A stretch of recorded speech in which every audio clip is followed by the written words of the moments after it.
Hello, listener, and welcome back to Barking Bolters.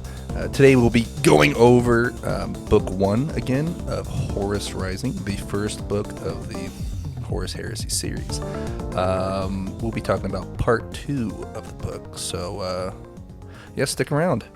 And today with us we have myself, Heath, the resident loyalist, and all things Audible and Horus Heresy based knowledge wise. We got myself, Jake, resident expert of conspiracy nonsense and equipment. Myself, Luke, more of a Xeno chaos kind of guy. Scum. Okay, you and your corpse throne can shut up. Scum.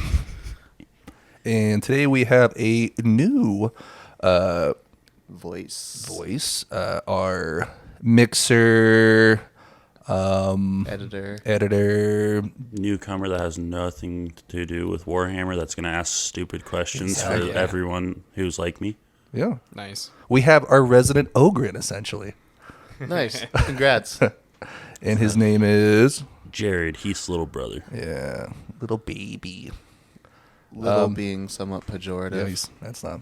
I think I've been They the can't see biggest us. in the They can't family see us. since, like, This fourth man grade. is 8.5 feet tall. Yeah, you gotta let it. You gotta leave that out for when gotta we leave the eventually mystery. maybe do video to surprise the little brother reveal. You know. What? No, we gotta... When we do videos, That was- we gotta position ourselves so, like, Luke's just at the top of the table. I'll be sitting in a high chair. Everyone else is sitting like on the floor, like peeking over, so we look like goblins. Yeah, I was looking at my chair when I got up and seeing how low my mic was, and I was like, "Oh shit, am I that short?" I'm a little guy. I'm just a baby. I don't got no money. little guy. Can I pay in blocks? Anyway, I'm just little. where'd we leave off most recently in the part 1? I think we had just bumped into the mutant demon thing, right? Oh, Mr. Jubal. Yep. Yeah, they had the little accident in the Whisperheads, and The subtle oopsie of Yeah. conjuring an Oopsie actual doodle. demon. and everybody starts questioning stuff, and that's not good, especially not in the Imperium. Yeah, because they had never seen a demon before, right? Yeah. What's that thing? Oh, it's like an animal. Jubal, like, grew and bloated out of his armor, that's right, ate a dude, had needle fangs, did the whole Hulk slam on a couple of the Remembrancers. Just altogether terrifying. 90 fully automatic rounds of his bolter Yeah, to put him down. That's nuts. that's some like repeated mag dumping. Yeah, and they were stuck in a cave with it. So, like, you're stuck in a train tunnel, essentially trying to shoot this locomotive that has nasty, nasty teeth, and his body's, like, sloughed off. Like, you know. Yeah, try not to puke, but also aim. Yeah, and there's, like, dead bodies all around it to start with. All the base humans that's tried to stop the Luna Wolves. Big oops there. Yeah, That's when we it's just give up. That's what they call not a pro gamer move, is to be unarmored with an AK trying to fight Space Marines. That's not, Bringing a flashlight to a bolter fight. yeah. But, we left him off there. Horus explains some of the war to him. They, Loken went back on, I guess, Horus' side. Like, oh, yeah, I guess that all makes sense. But people got some questions. Like, that's a big life event. It is, yeah. But further back in the book, they fought the false emperor and whatnot, and it just kind of explained the Luna Wolves in general, and like we touched briefly on Space Marines, Titans, all that kind of good jazz. But this next section's all action. Action. Yeah, there's a little bit of dialogue, but Bram, bram, pew, pew. yeah, I love this second part. It's got a lot of you can do a lot of references to other movies or books too. Starship Troopers. Yeah. And you will see once we get into it. Very exciting. Yeah. And I just want to point out, we brought Jared on not only because he can mix for us really well, but this whole series in our podcast is to educate people that don't know anything about Warhammer. And the best way to do it is have somebody who can ask the questions that you might have as well as listeners if you are new. Hopefully we hit everything.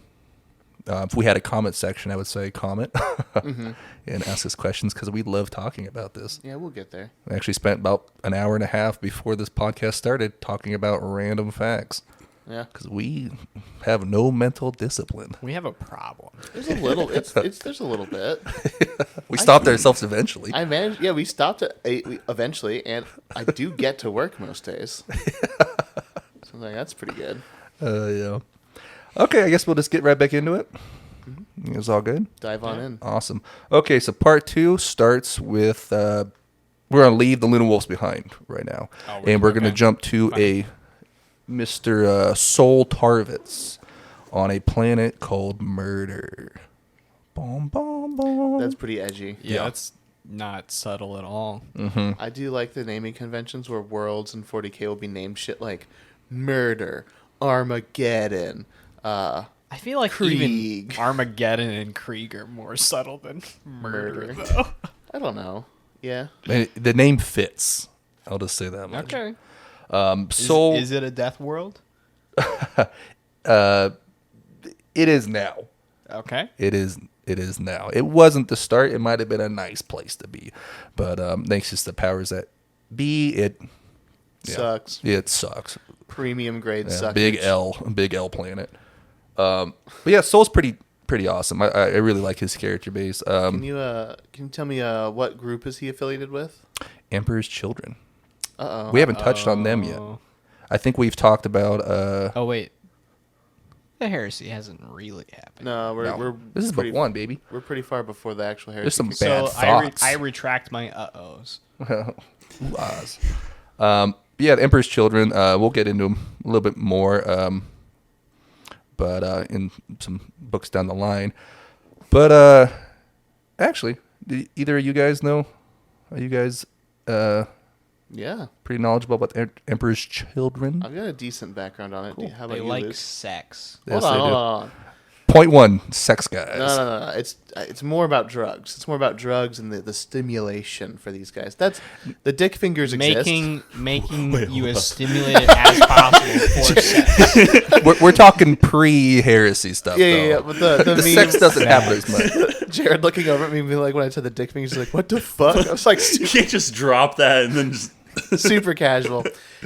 So currently in the lore, the Emperor's Children get their namesake of being they believe the chosen of the Emperor. They strive for like loyalty, to be excellent, to be the paragons of the Emperor's will as an Astartes. They believe in like high culture and art and learning, and like they want to be like the best in everything they do in every pursuit. They want to literally set the bar as high as they can and then try to cross that mark every time. Very comparable to the Ultramarines, actually. Yeah, very comparable in that they strive to be the best because like they do truly believe they are, and they feel like they have to prove it to everyone all the time. And their namesake, they are the first legion of all of the legions currently to earn the right to wear the Imperial Aquila as a personal mark of like heraldry. And so no other legion at this point actually bears the Emperor's Aquila, like the big two-headed eagle. Only the Emperor's Children have that symbol. Yeah, what do they have on their...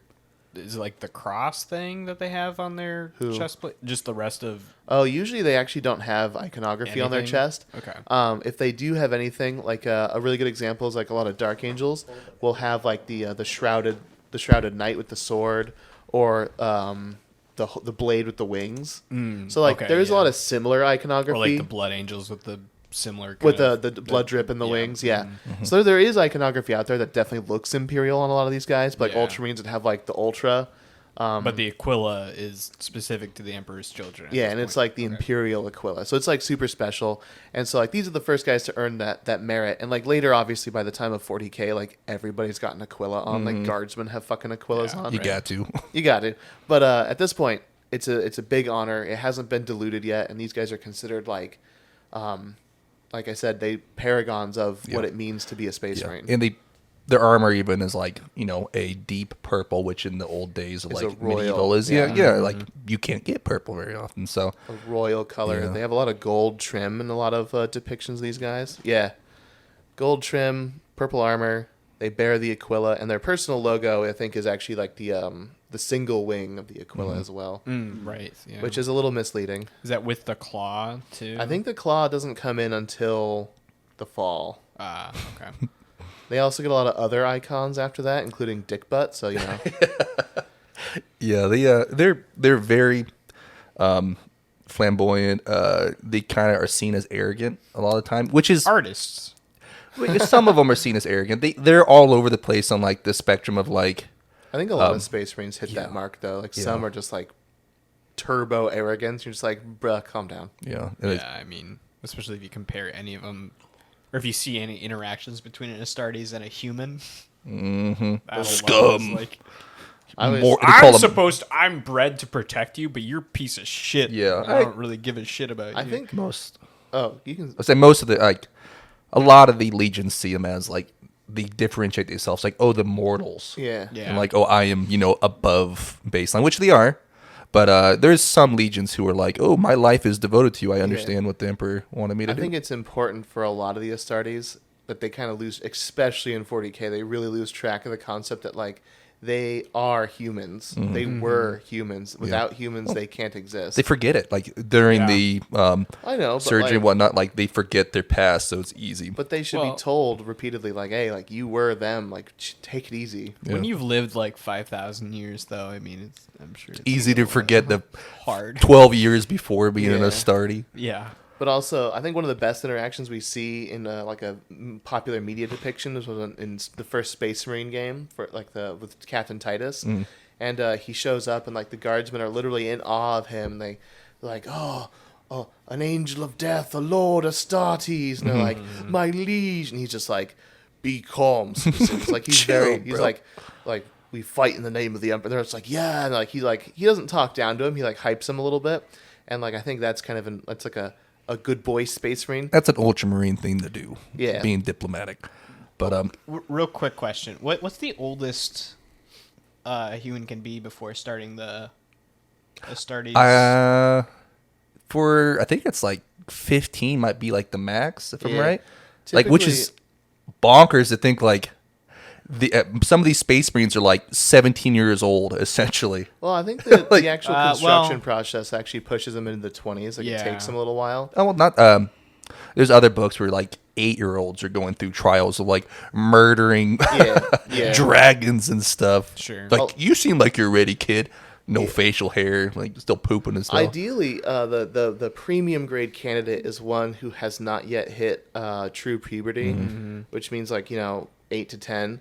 And this is because the Space Marine process uses those same growth hormones, and if the body begins producing them, one of the things they do is they manipulate the cells and the pituitary gland and the other organs to like make way more, and then using the other artificial organs and the gene seeds, it'll enhance the growth process. So you get like a normal person who just suddenly just like in the span of like 1 year grows into a Space Marine, which would be honestly very painful. Oh, growing pains like on my shins. For sure. But there are actually weird lore snippets where like way older people can go through the process, and it really depends. It's not the same, essentially. Another Primarch's father went through that process, essentially. Logar's dad. Yeah. Like, he's ancient now in 40K, but like they did some late stage stuff. He's never going to be as good as like a baseline Astartes without his psychic abilities. But I think there are some loopholes though where like characters are able we're going to get into this guy Fabius Bile later. I think he is able to pretty much take anybody at any age and make them a Space Marine. Speaking of Emperor's children, Speak full circle. We did it. Tangent back. return. that's the episode. go. Yeah, Emperor's children, a guy named Sol. Yeah. So yeah, the Emperor's children, just get in your head. They are about perfection, or as close to perfect as they can be in the Emperor's eyes. Yeah. And they are majority of them are kind of arrogant about it. They think they're a little bit better than the other legions, which some of them are. So, which sucks if they are better and they know it and they try to flex on everybody else. Yeah. Yeah, so we jump to Sol on Tarvitz. He is, let me see his rank. I think he's a captain. 10th company captain, respected and noble. More of a line soldier. So, like, he's not as flamboyant. Yeah. His idea of perfection is like, oh, we all, like, we fire, covering fire, like we cover each other's flanks and whatnot. Like, he's more about the perfection of form. Yeah. Kind of thing, and I really like Saul. Because his origin is like infantry, right? Like he didn't start as a commander; he worked his way up. Yeah. Nice. Which is like cool underdog. And along with Emperor's Children, their enemy of unfortunate choice is the mega arachnids. What the God damn. Not Giant spiders? not regular, not spiders, thankfully, because I probably wouldn't read the book. I was gonna say, isn't But an arachnid a giant spider? robo praying mantis for the most part that are lightning quick. God. They have like Because an arachnid is technically just any insect, big air quote insect with 8 legs. they're sick. They they cut through Astartes like armor like it's nothing, like just hot knife through butter. Discount Tyranids? Yeah, essentially they got. I don't know if I'd call them discount. They're called mega arachnids, Yeah. and they're cyber This is spiders, just- spider mantis. One subspecies of them. That we'll find more, but like the main ones they deal with. Great, there's more. Yeah, Cool. it's essentially giant, half robotic kind of stuff. You don't really know too much about like if they are like mechs or if they're like cyborgs or they're just like natural, but they look robotic. It always reminds me of there's like an old Goosebumps book where there's like this like big praying mantis on the cover of it. I can't remember what it's called, but I always just picture like this Mondo bug slicing down bug. people. Yeah, they're nuts. Where do they come from if they're like I was gonna say, cybernetic? they're like some crazy guy just over there like, I want to make my praying mantis giant. Yeah. I got a garden and need to protect it from aphids. But we'll learn about that. And what the Emperor's Children are doing are basically answering a rescue call, like a mayday from some blood angels, which I think we touched on a little bit. Yeah. Loyal, good space vampires. Yeah. Pretty. Yeah, they responded. Yeah. Unfortunately, not in like Pretty, air the quotes, best pretty. intentions. Lord Eidolon, which is Fulgrim, I know that guy. yeah, he's a tool.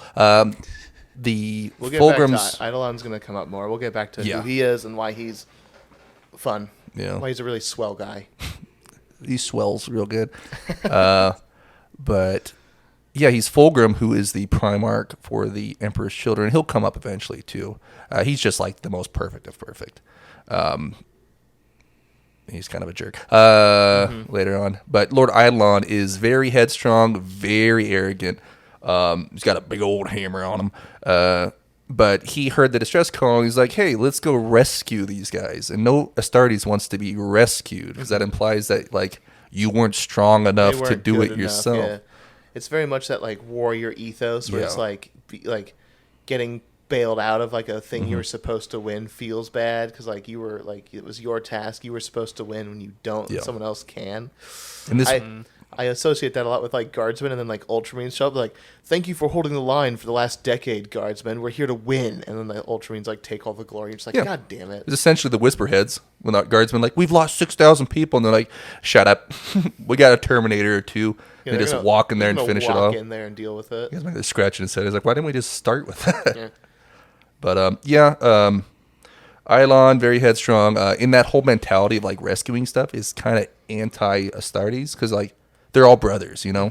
There's a competitiveness within them, but like at the end they're battle brothers, so they all Yeah. kind of respect each other. And Eidolon's kind of a douche, and he's like, no, I want to be the best. So he's the bad side of the spectrum of Yeah. Emperor's Children. Very vain. Yeah, vain is the right word. Very vainglorious. So yeah, the children come to help the Blood Angels out of this wonky predicament. The Astartes, though, kind of see the bugs as like, especially the Emperor's Children, because they want like worthy. Everybody wants a worthy opponent to test their mettle and get better. So a lot of the Emperor's children see these bugs not only as terrifying, even though they can't feel fear, but as like worthy opponents. We'll get back to the can't feel fear thing. To a level, they definitely like normal. It's normal, suppressed. Well, normal freaky shit definitely doesn't scare them, and like they don't take like the same like trauma from like freaky things as like a normal person would. But we do bump into eventually. There are things in 40K that make a Space Marine just like gasp in terror at something. 2 words. Night Lords. I was gonna use a different singular word that's actually very similar and say Nightbringer. That would do it. Like the first time the Ultramarines bumped into the Nightbringer. They've bumped into the Nightbringer? Yeah, Like, how many shards of it? one. Yeah, I mean, even that's enough. And they were like, Yeah.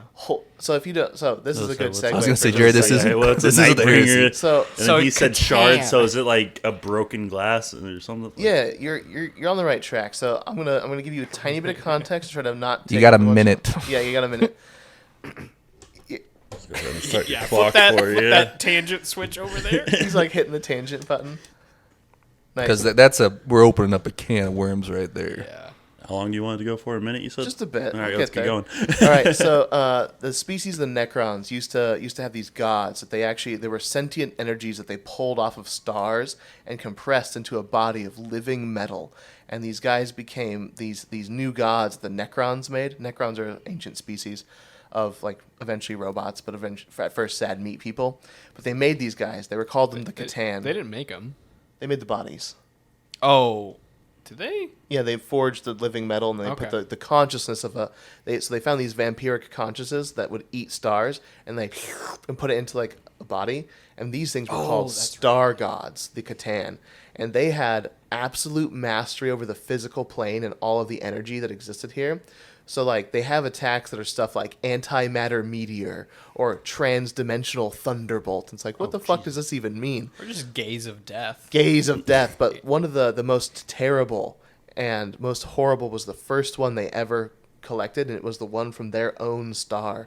Their star being a poisonous radioactive star. Yeah, that the average lifespan of a Necron tier Was flesh was short. like, what, 30, 40 Yeah, years? 30. not something. even 30 sometimes. Their entire culture was built around Dying.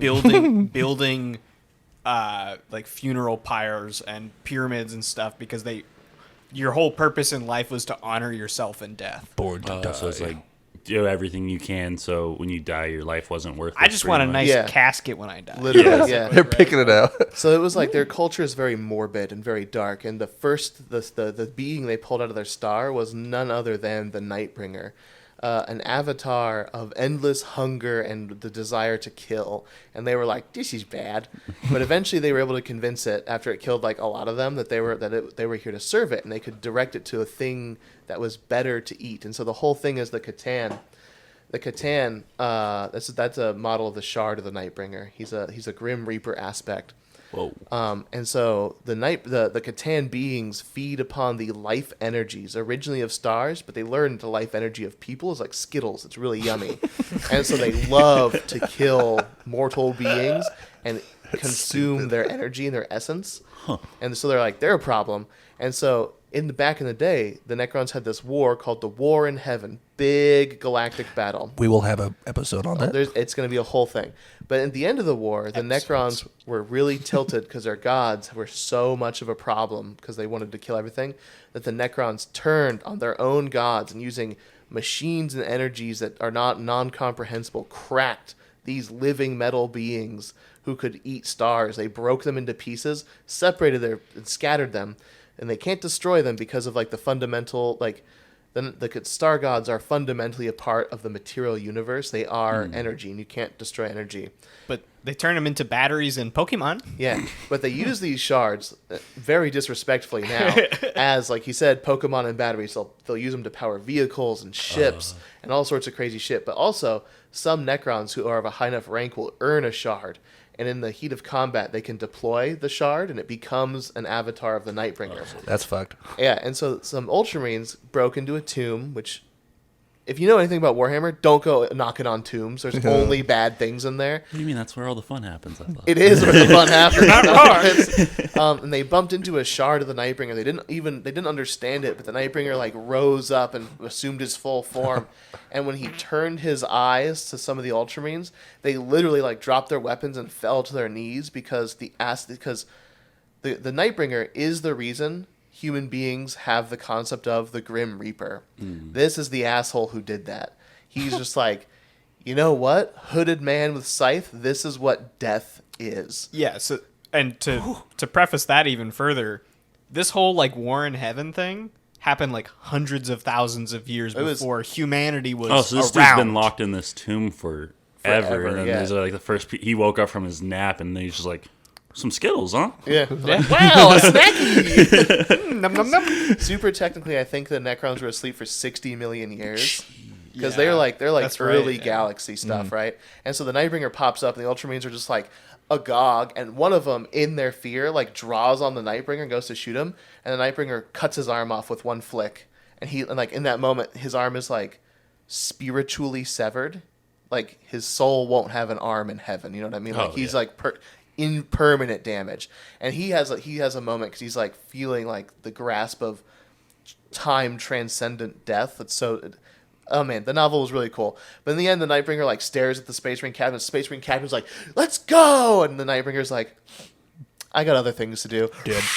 And flies away. And they're just like, "Yeah, we scared him off." And I'm like, We did. "Yeah, The hell they just unleashed on the world right there. 'cause you scared off the Grim Reaper." No. A shard of the Nightbringer can like essentially erase your existence, right? Yeah, I mean, the Shard of the Nightbringer, one of his signature moves that's been cataloged is the Gaze of Death, where just his eyes falling upon a living being will pull the life energy out of them instantly and render them a husk. And that's just him fucking looking at people. And then he's got like a weapon. His main weapon is called like the Void Reaper Scythe. It's a weapon that can literally like split reality open and let him like manipulate things through dimensions. Yeah. Warhammer is full of like just bonkers weapons in terms like, oh, he killed him like the most dead you could ever be. yeah. Back to last episode where we were talking about like, oh no, 2 kids on a playground. Yeah. My imaginary gun's bigger than yours. Yeah, your arm's not going to heaven no more. Dumbass. Why? I don't know. I got a magic scythe, but the Nightbringer shards are very devastating, and like on the field of battle, like to the lords who own these Pokeballs of Night Shards are like when you throw one, you need to be ready to like go get him back. I was gonna say, how do you recapture it? Is It's it not just like you open the Tesseract ball vaults. and kind of Master Nope, balls. you don't get to open the Pokeball and suck him back in. You got to go grab him. You got to go wrangle. He's like you ever try to like? You ever see those videos where like someone's got like a leash on their really big dog, and the dog just like takes off running. They're getting dragged by it. Mm-hmm. You got to go get that guy back. You got to go get a hold of him and be like, "Get the fuck back in your vault, bitch!" So essentially, Space Marines aren't afraid of anything besides this guy and a few other exceptions. yeah. So like, I'll say I think this is the tier of thing that like Space Marines are just like. It's a good thing their armor has a fluid recycling system because they piss themselves. Yeah. They're just like, well, it's like when they bump into the thing that is like the aspect of annihilation, and like they don't really have an answer so for it's it. just like not a lot of things can kill him, but this fucker. He's gonna kill them and everyone in the zip code. Okay. But anyway, yeah, summary: they can't be afraid except for by death itself. well, I would say a Space Marine's not afraid to die, but like when a thing shows up that's like that spooky, though, it's like in the moment, it's like the fear is pretty palpable. Because we got to remember, they were human at one point. They still have a leadership of what, 8+? 7. Fallible. 7? Oh, that's pretty And I good. think a sergeant can get up to 6. Although I don't think good. that was a minute. That was actually a pretty good That was summary. really like 5.5 yeah, minutes. for like a lot of You're like at you know about pretty 10 complicated seconds, then it stuff. hits 8. How much of that was, a part of, like, applicable to this? All of it. Who's to say? But, I mean... Tangent o'clock. This is our podcast. We can do what we want. Do what I want. Yeah, I feel the energy. No one likes those hour-long ones. Yeah. They're over too. You want a quick. It couple doesn't cut dinners. enough time out of your day. Yeah, you gotta get big ones, big long ones. But anyways, they come up to the murder, planet and The Emperor's children, right? yeah, They casually approach the planet murder. yeah, they're like, oh, okay, we got to get in there, but there's just like crazy storms everywhere, messes with communications. You can't use your auspex and actually like find where the homies are. So like, oh, let's do some drop pods because like the ships he sent down, didn't hear back from them. No bueno. I don't think that would encourage me to hop on a one-way elevator Yeah. from orbit to Yeah. get down and be like, the ships we sent didn't come back. Can they One-way express, please. Yeah. Can they retrieve those things? Yeah. Yeah, Like but with you a need, Thunderhawk or something? you need like a lift vehicle. I don't know. Drop pods are like one-time use, and then like the salvage because like those are coming in hot and they aren't, or the doors explode off and whatnot. Yeah. So, I mean, But they're like built to do that. I would assume you There's- can like use those again. I think they just They're salvage. variants of a lot of it. Well, typically when you deploy that hot into combat, the drop pod gets shot to shit anyway, Yeah. intentionally or unintentionally. And usually they just pick up the bits and Yeah. take the scrap back. So- There are drop pods like the claw one. Oh yeah, that one like hops. The dread claw drop yeah, pod. those things are That's badass. That's a vehicle that you hop into. It goes a place, you leave, then you get back in and go away in that. or you just hop around, Yeah. shooting at people.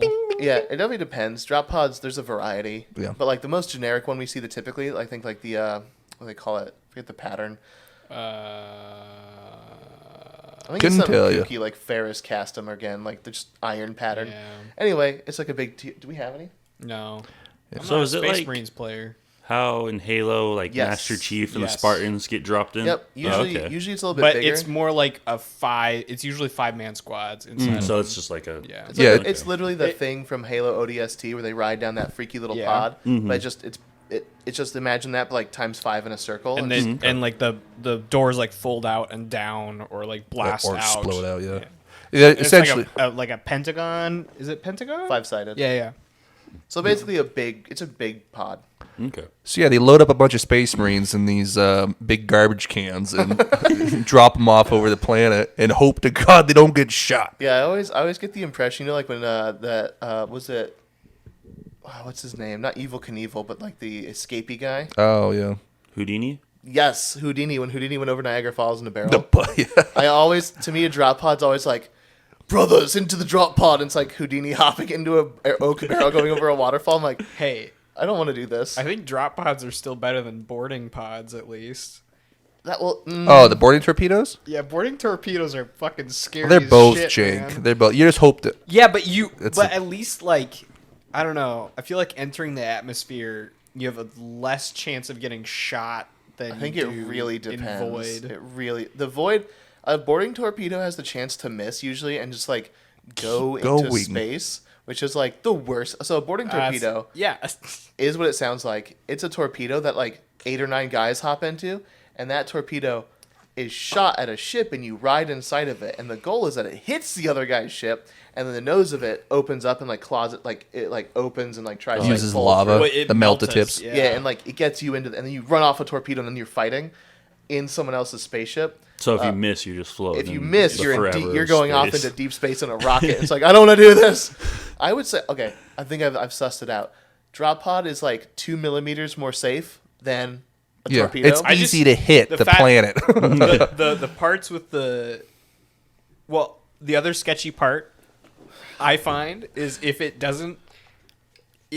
hits a ship but doesn't perfectly seal. Yeah, the melted doesn't between- go off. Well, if the melted goes off, but the ship and the pod between aren't sealed, you're extra fucked because then you're causing a leak and you're getting vacuumed out into Yeah, you space, get and then you're vacuumed. floating out just without a pod.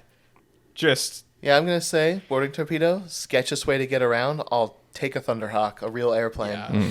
a real vehicle. So, yeah, basically Halo. They get launched in. The only difference here is that like they're not looking at like flak cannons or anything like actually shooting them down. They're just launching into a storm. Well, in this static. specific instance, there's not flat Yeah. cannons. Yeah, but, in like, this one.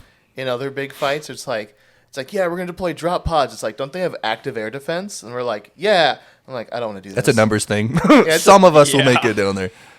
You just hope you're with a guy with a name or isn't Not wearing wearing his a helmet. helmet. Yeah, Like, if you okay, ever- we're good. yeah. If you ever see that episode of The Expanse where they're just launching shipping containers, half of them filled with people and half not, and you're just like, I hope they don't shoot the ones with the people in it. Fingers Big crossed, pass, fellas. Yeah, big pass. And a lot of the times these things, like the drop pads will get like stuck in buildings or like where they can't explode out or like go deep in the water. Like, oops, a little off target. Oopsie. The targeting guy's There like, was 10 people in there. Oh, well. Yeah. It's like, hey, where'd drop pod number 8 go? It's like the bottom of a lake. It's like, Yeah. Well, the guy targeting at least hasn't slept in 4 days. He's running on stims, so The pros, your armor's probably void sealed, so you can breathe. Cons, your armor is heavy as fucking shit, so you're not gonna float to the top. You gotta walk out of that lake. walk your way back to the beach. you gotta navigate, to the And coast. God knows what's in the waters of certain planets. Yeah. Nightmares, that's what's in there. I think the best you can hope for is like a normal shark. Yeah. It's like, that's chill. I can deal with that. I can't shoot this thing.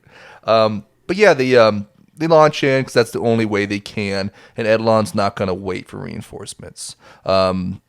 Eventually, there will be reinforcements, That's but bold. yeah, he's like, "Oh, we gotta save them. Let's kill our people too." So they launch in there. There's a pretty good description of murder. Undulating plain of red dust from which a sea of gigantic grass stalks grew, gray-white like dirty ice. Each stalk as thick as a man's plated thigh, rose up straight to a height of 20 meters, tough, dry, and bristly, swished gently in the radioactive winds. The Astartes movements are described as lice in a wheat field. So like, kind of like big thick ass bamboo. Yeah, so when they land, eventually, Saul and them pop out and just like, they can't see shit. There's big stalks of grass. Essentially, I love the idea of like lice in a wheat field. It reminds me of like Honey, I Shrunk the Kids. Yeah, like yeah. they're launching, they're in the grass. So like the idea of mega arachnids too is cool. It plays into the Yeah. scale that we're at now. I like that a what lot. is the scale of the mega arachnids compared to the? At least the base ones, they're a little bit bigger, I believe. I think it goes into it. Bigger than, Space Marine. Marine. Okay. Yeah, but they are fast as fuck, boy. but the grass or whatever is like. It's essentially Absolutely. it's thick, and like how, I said, how tall? I think Like, it's like 20 meters yeah, is what I 20 said. meters Yeah, big. It's like a 60-foot it's- stalk of grass. slightly like, it's a night-sized grass. Yeah. and it's slightly like back and forth, and it's thick. Big grass. Big I hate grass. grass. Big grass, no good. Yeah, your allergies are fucked.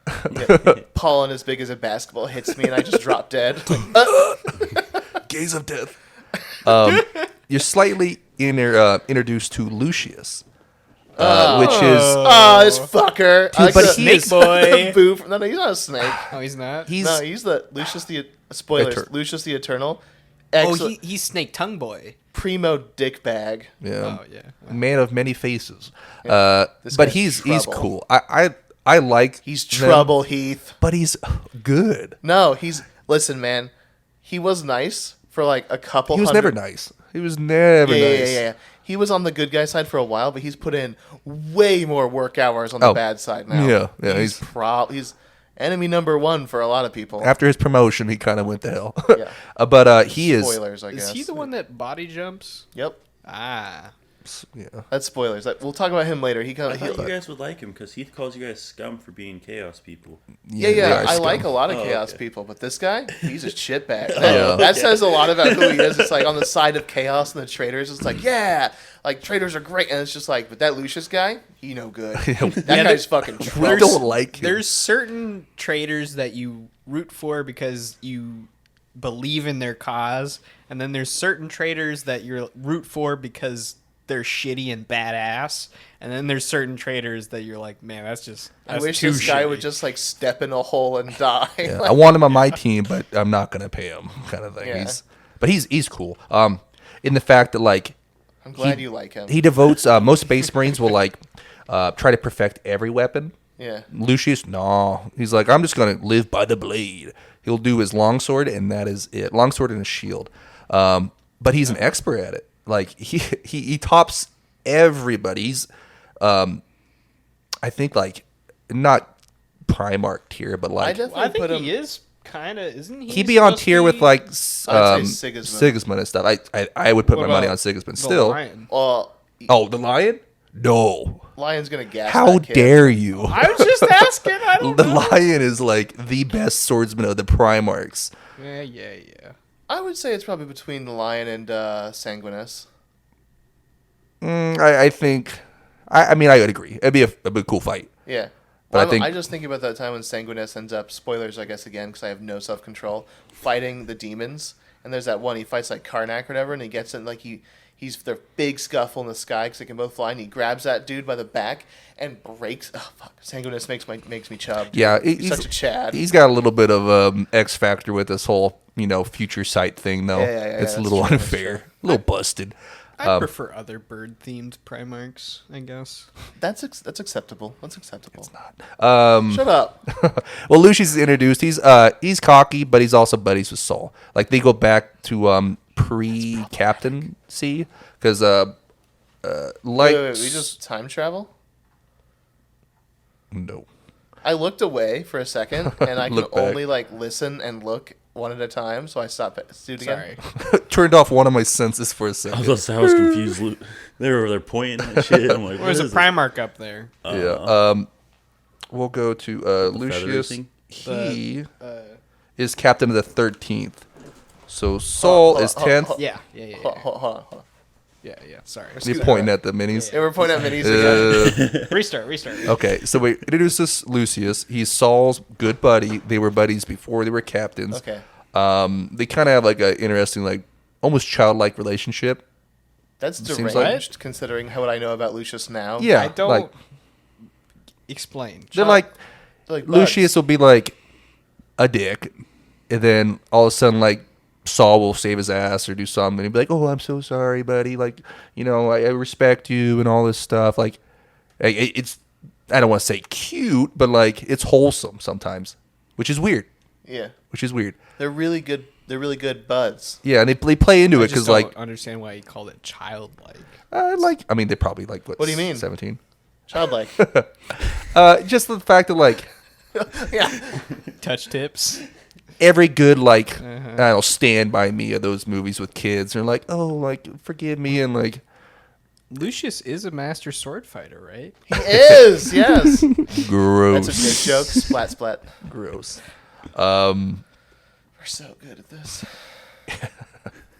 Bringing us back from that. Sorry. So yeah, Lucius, good fighter. That's all you need to know. Swordsman. He's more of where Saul's like, I embody the perfection of war. He embodies the perfection of like his art, and he wants to be perfect as possible. And he like, even to his own destruction, he's like, oh, like this foe, like give me like 3 of them. Like I want to try to best them, even if I might die, because it's dying to a worthy opponent kind of thing. Which I'd rather shoot him from a distance personally.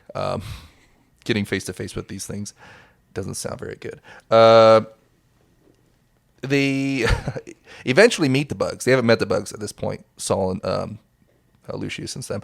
And their group, like here's like a little rustling and like these little grub bugs that are around the stalks. All of a sudden go quiet, and they're like, "Nani?" And then all of a sudden, like drive-by bugs, baby. Drive-by bugs. All these super fast praying mantis essentially come by and just like arms out, slice and dice, baby. And then they're gone.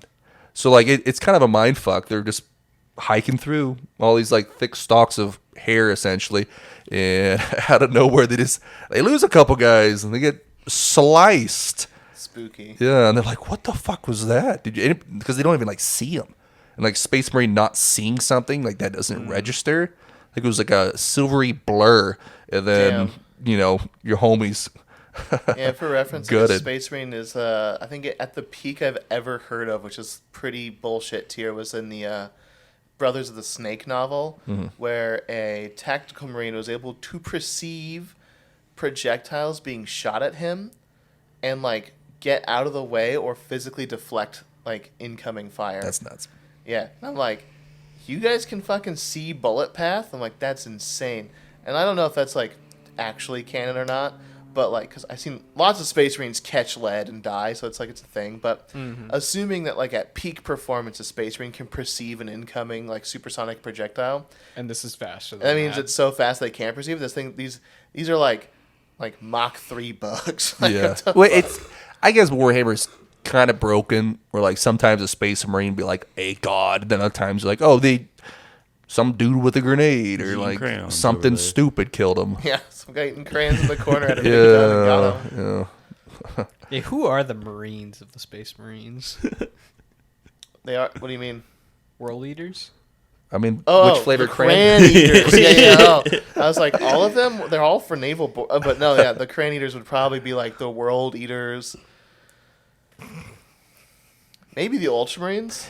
Maybe the Legion that didn't exist. Maybe. Maybe there's a reason why. Yeah. Stop eating the crayons, damn it! It's like, I like blue. But yeah, they actually.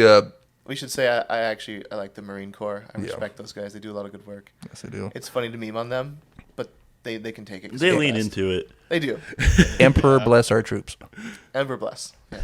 But yeah, Lucius actually gets one of the arms off.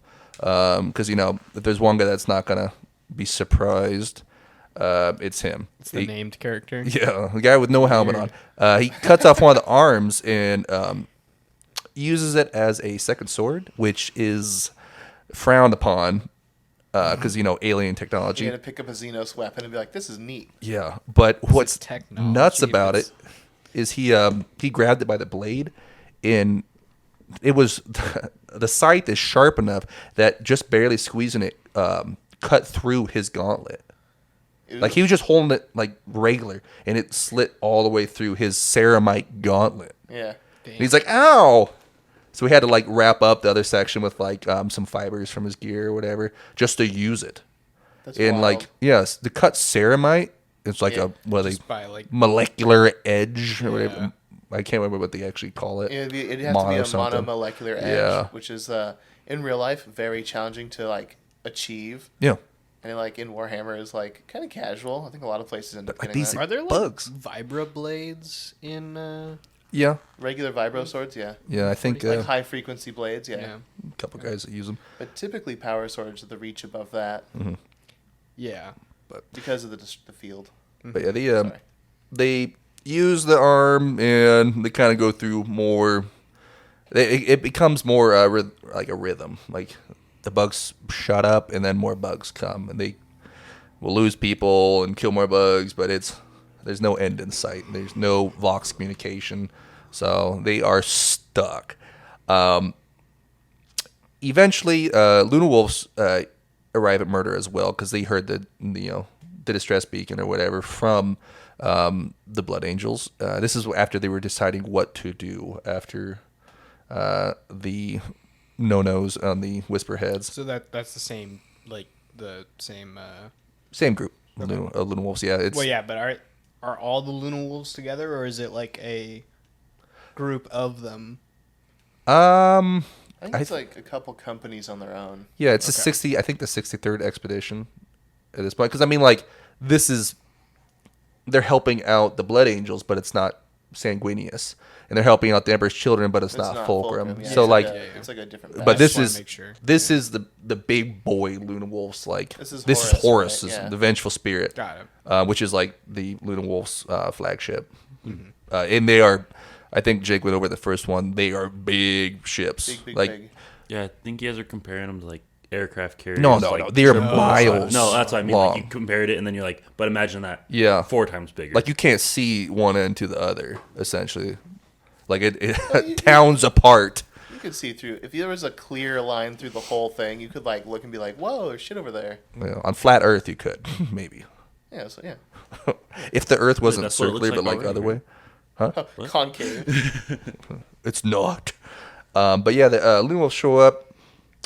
They're there to help. Horus is kind of excited about it because he's kind of tired of like fighting humans.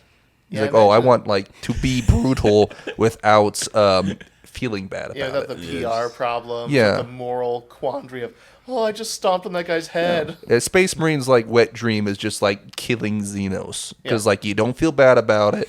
You don't have to worry about anything besides like warfare, and that's what they're built for. Most of them, So, exception Ultramarines. Space Marines still have like a moral compass. It depends. They're supposed to. They're supposed like to. they are made to protect humanity, but a lot of them forget that. We harken back to like the World Eaters. The name is World Eater. They're kind of problematic. They don't give a fuck. They'll kill anybody. They're just like, this is awesome. And it's like, but we're supposed to save these people. They're just like, stab, stab, stab, Well, stab. early Blood Angels were the same kind of way. Like, I really want to eat that guy I just saved. Like, but you can't. Yeah. But I could. But he looks yummy. Just a nibble. Throw back to the orc in the field, the hobbits. He's like, what about just a bite? Yeah. What about his legs? He doesn't need those. Just a nibble. It's like, bro, chill. We deserve this. Yeah. But, yeah, they make it back. They're happy about fighting an actual Xenos war. They kind of go and talk about like Horus's origin and stuff, and Horus always kind of references back to Chthoniya. And Locus like, well, world, yeah. Yeah, that's where each Primarch has a home world. Whatever. When they got split up, that's another book. We could go over it. Real quick aside, yeah. So the Emperor, with some weird assistance, made 20 sons. It's very nice to call them sons, but he like lab grew them. Like there was no procreation on his part. Like son or like children. Oh, okay, children. Okay, Descendants. I was thought you were He talking did about use like some of he's his making genes. planets. Well, or he used some of his DNA, but not in like the. So he made a bunch of test tube babies. Yeah, he made a bunch of like lab grown test tube babies, and they were going to be his 20 elite generals, right? Like his original intent was not for them to look at him like a father, but as like a commander. But a lot of them are like, "Hey, Dad," and he's like, "It's not like that, Son. Yeah, I'm still at the market getting milk. yeah. See ya, bud. I gotta go to the market and like pick up some. Yeah, but during their creation, as they were like they were pretty much fully formed babies at this point. But through some complicated machinations, the gods stole the children from the planet or of Earth or Terra and scattered them across the galaxy in an attempt to thwart the plans of the Emperor, because he's like the largest force for order, and the Chaos Gods actively seek to. I saw the controls and I was like, but they actively seek to destroy him, right? And so they did this with the intent that these super soldier sons would grow up without the Emperor potentially and become like very problematic, because then you have to go fight them. But he immediately like lunged into the Great Crusade, and he's been going around trying to find them across the galaxy and like recruit them back into the fold. And the first son found by official record is Horus. And so Horus is like his best bud. He's like my number one guy. He's like, yeah, Horus is great. Was and then, it? huh? Yeah. Huh. Why? I thought it was the lion for some reason. I don't know. No, the lion and his legion were the first son made. Ah, that's what it is. Okay. So they all have a number denoting which Primarch they are and what legion they're in charge of, 1 through 20. Horus is in charge of. Loon Wolves are 7? I don't know. I don't care. 13? I don't know. We'll ask Keith. He'll know. You okay in there? Did you guys hear that? No? I don't know if it was the toilet flushing or his ass. His ass blowing out in the corner. It's like, what the fuck? You get in there? Oh, sound like you ripped a bad fart.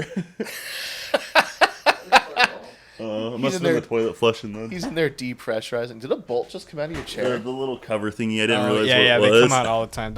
I wouldn't even bother getting it. They're So gonna keep Keith, coming you can help us catch up on lore. What legion number is the Luna Wolves? 69. What? You said 1 through 20, though. Yeah. Just like. I'm getting gaslighted over here. Yeah. Gas load.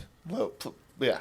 16th 16th Legion. Yeah. Loser Which is weird number. because Horus was the first found. So it gets like I was just doing complicated. this thing. Yeah. So like they're made in order. The Lionel Johnson being Primarch number 1. Number 2 is missing, and we don't talk about him. Number 3, blah blah blah, up to 16. Then you got Horus, and I think number 10 is like Ferrus Manus. We can go through the whole number. It's on Wikipedia. It's on Wahapedia. It's on Wiki Fandom. It's everywhere. You can find it. It's easy. I don't know the number still, and I've been playing for like a decade. It's just how it goes. But then they were found out of order, like all over the place. Like Horus is number 1. Hence why the numbers really just don't matter. Lehman Russ was 2. Lehman Russ Because is Horus 2? got all like jealous.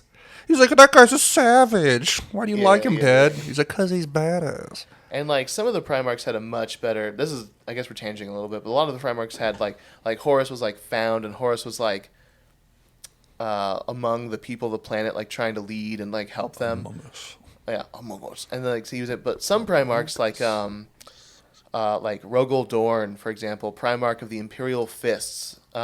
Their yellow space marines are pretty cool. He had unified his whole. Don't shake your fucking head at me, dog. They're super cool. Rogodorn is a thug. I'll refute your entire argument with one statement. Wall. Rogodorn's a meme. Iron Warriors. I'm just saying, dog. Did the Imperial Palace fall? No, but did most of the Imperial Fists die in the Iron Cage? Yeah, but where were they in the cage? In the cage. The middle. They got in. They broke the sea. Anyway, we'll have this. This is another one of those things. But Rogodorn. some of the Primarchs were had unified their planet and like were in charge. Like Rubute. Rabute Gilliman Robert. like had built an empire and like a multi-planet empire to like guide the people, and he was the leader. Like Rogodorn's leader. Lion unified beat Yeah, a death world. Lionel Johnson did. So some of the Primarchs were like, I think even Fulgrim was like in charge, like high rank in his planet. I just know with Fulgrim that like his people, a lot of them died. His legion when he first got Yeah, found and stuff. Like he saved, I guess. I don't a know. lot was going on. Yeah, I don't read Some much of the about him. Primarchs though had it really fucking rough. Kurz. Conrad Kurz, Angron. Angron, he was a slave and a gladiator. Mortarion. It's like the ones that had a tough time growing up turned out to be the The bad ones. guys. Yeah, it's funny how that works out, It's right? weird how parenting works. Yeah, because like Angron had Thinking it of spankings. probably didn't get not enough discipline. But so like a lot of them, and like Mortarion was literally at the cusp of being defeated in a Yeah. big battle, and the Emperor showed up and like saved him at the last minute. And then he got butthurt for being saved. Yeah, he Like, rather come on. he would have rather died fighting. So it's like stupid. a lot of the traitor Primarchs literally would have stayed loyal if the Emperor had told them he loved them once. That's all it took. I don't know. They all have daddy issues. Not Ingron. same. Ingron, as soon as he got saved, was like, ah! You know what the Emperor could have done to help Angron? You know what he could have done? Let him die. No. Go down there himself and help them win. Oh, that definitely, that too. I mean, But the Emperor, he's a bit of a dickbag. bad dad. He's not a good dad. He may be the best leader humanity's like ever had, but he's a dog shit father. Okay, we can't comprehend the Emperor. He's a dog shit father. He does some bad stuff, but like we are below mortals He on made that. some dumb decisions. So we can get into some conspiracy How corner dare shit you.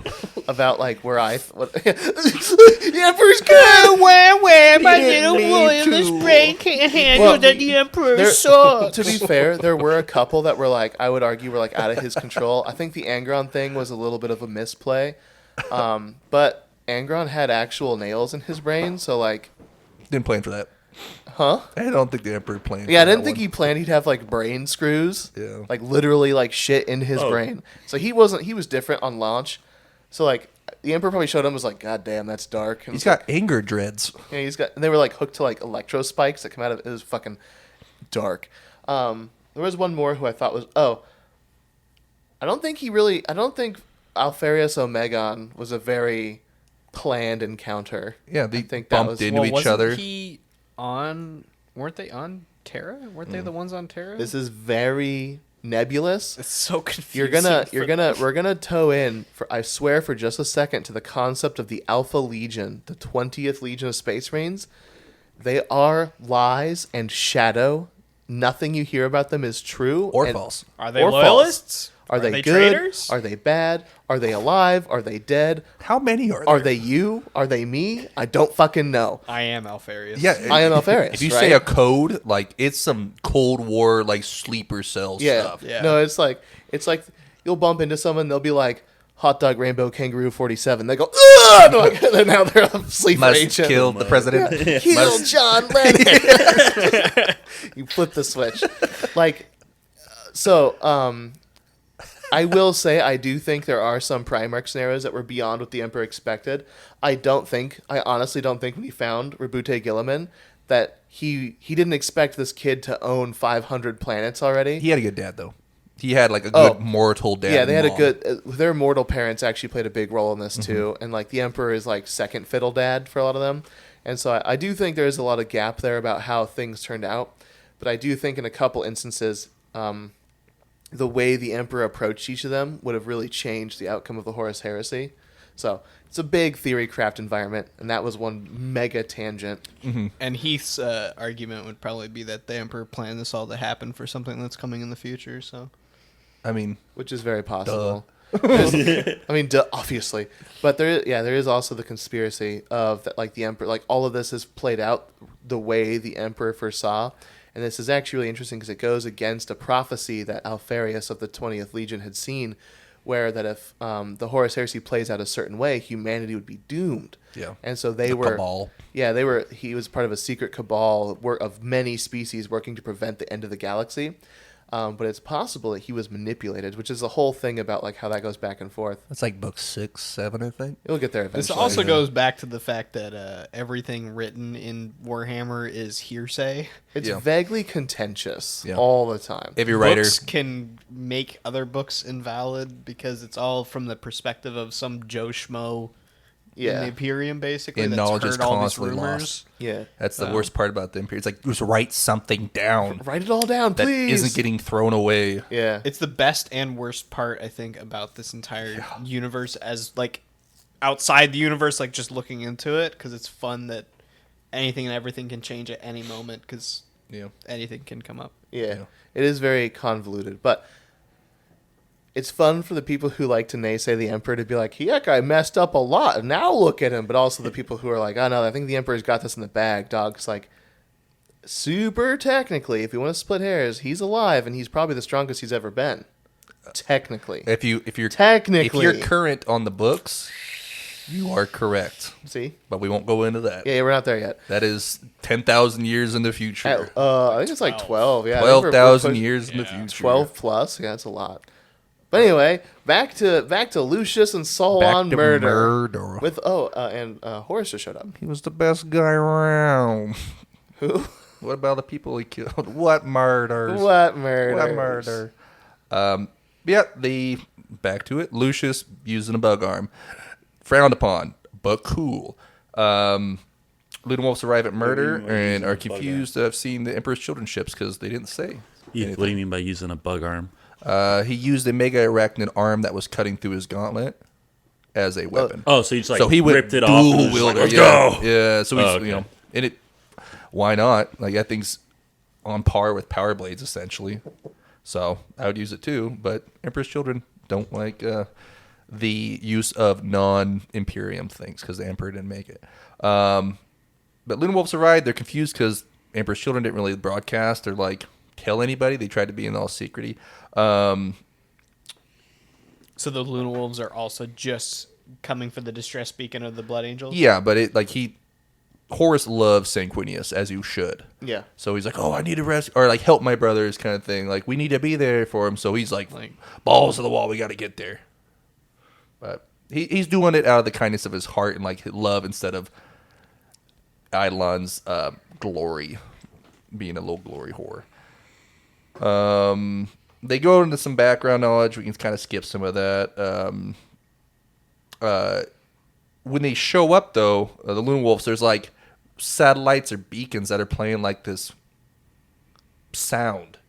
And I swear I thought you were going to say smooth jazz. essentially, I was just about to say, it's a Emperor's sound, children. but Yeah, it's like super. They're like this shit's really good. slam poetry. But no, they show up and there's like this staticky broadcast and they're listening. They're like, what the hell is this? And Horus was like, it sounds like music.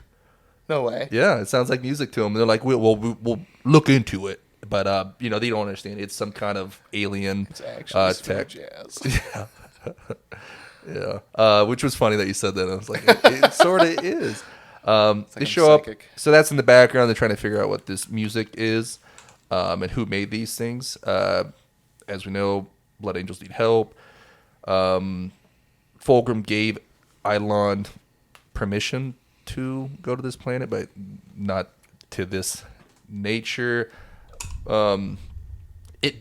the planet didn't have storms, and it gives like a little bit of again knowledge of like what happened prior to the Emperor's Children showing up. There wasn't any storms. Blood Angels like dropped down there, and then all of a sudden like static and lightning and whatnot. So it kind of trapped them. Yeah. Goaded them in there, unfortunately. Like we said previously, they tried just like Stormhawks and like regular board or landing stuff didn't work, so they used drop pods. This is Emperor's Children, because every other method was ineffective.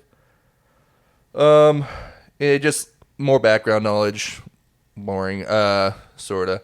For who? Background knowledge of what? Of just like what happened prior to everybody showing up. It's like, like people setting died, up, whatever, yeah, whatever. set Like up. read the book if you want the little tiny details. The and minutia. stuff. Yeah. We eventually go back to Saul fighting more bugs. Like I said, this part is very actiony. There's a little bit of dialogue, but it's good, especially from the last one.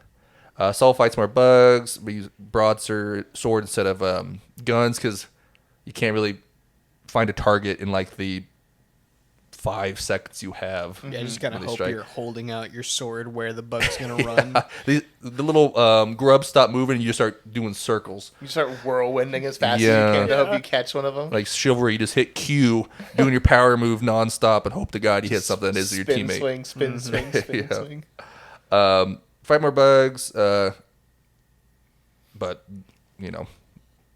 it's a nonstop fuel of bugs coming in there. They eventually find a break in the stalks. Oh, nice. Ooh, they get out of the grass.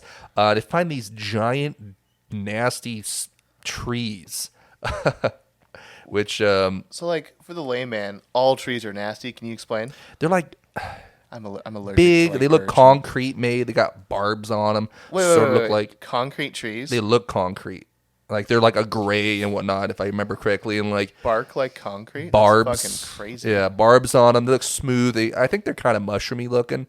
Yeah, they're like, that's kind of weird. So Like, wait, like, does a tree even fit the description, or is it just like the scale? I think they use it as a tree. If you're using these stalks as grass, then the big mushroom daddies are trees. Trees. Sure, sure. Okay. So it just basically gives them a landmark because they've been walking through darkness, being attacked by bugs for so long. They're like, oh my god, open field.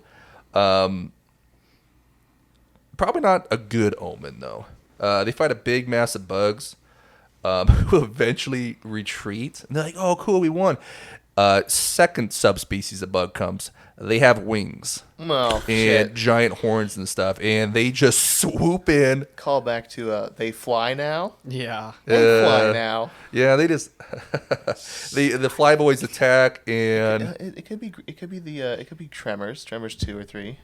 Wait, that's from Tremors? No, so the specific way I threw it out was from Star Wars, but there's one Yeah. from Tremors where he's like, "What the hell is that?" And it jumps at them. They're like, "It can fly now!" And they're like, then they redneck it and they get, so yeah. I just So they fly and they're huge. They pick up some of the Emperor's children, and I mean they kill others. Some of them die, whatever. It's Warhammer. There's always death and whatever. There seems to be a never-ending supply of people, but the ones that picked them up flew back over to these big nasty trees, and the barbs sticking out. They would the bugs would take them and slam the Astartes onto the barbs, basically like a dinner plate. They would throw them on there so they could eat them easier. Yeah, there's a bird That's that fun. does that.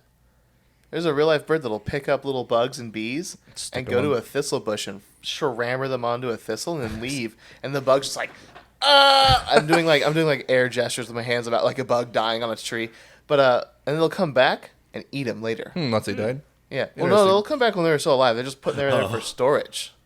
Oh, that's nice. I thought you were like the bird didn't want to see the bug die, so it's like I gotta fly away. Oh, no, So they'll let you come die back. here, buddy. I'll be back. They'll come back and eat them while they're still kicking and screaming. I'm just Yeah, like, they have jeez. these dope horns on their nose, sort of like they can crack open ceramite and whatnot. So you see like It's terrifying. all these Emperor's children are just like not terrified again, but disgusted to see like their battle brothers just being picked apart like a kebab. Like literally picked apart. Yeah, so that makes them a little bit angry. But they also see some blood angels on those spikes, so they're like, "Hey, we found them! Rescue success." Yeah, beam me back up. Mission accomplished." And that's where it leaves off. They're like, "Oh, some of the armor's red." Then you jump back to Loken finding, and we left Loken feeling kind of, self-conscious and confused about what happened. We jump back to him finding Cinderman, which is a remembrancer from the first one, Jared. The guy's, not remembrancer, sorry, that's wrong era. Iterator. He's like the hype man for the Emperor, essentially. And this is Cinderman is the lead hype man. They're the ones that are sent to planets and like that just got decimated or conquered. And they're like, "Hey, we're sorry, but we're kind of cool. Like you should do what we say. We wouldn't want the Space Marines to come back," kind of thing. It's an overt threat. Yeah. A lot So of it's passive like- aggressiveness. Red Cross. No comment. I don't know how to go from there.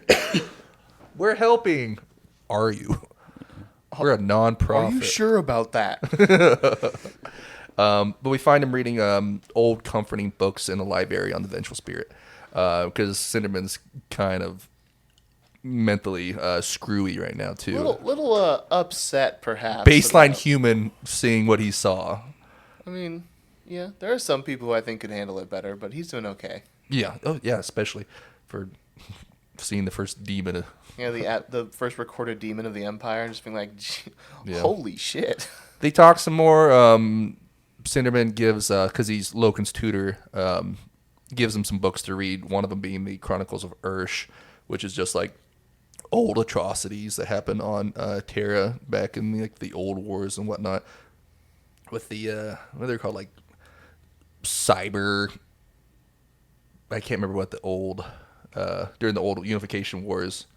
The Men of Iron? No, he's talking about the Oh, Like the tribes and stuff. techno-barbarian. Techno-barbarians, Oh. yeah.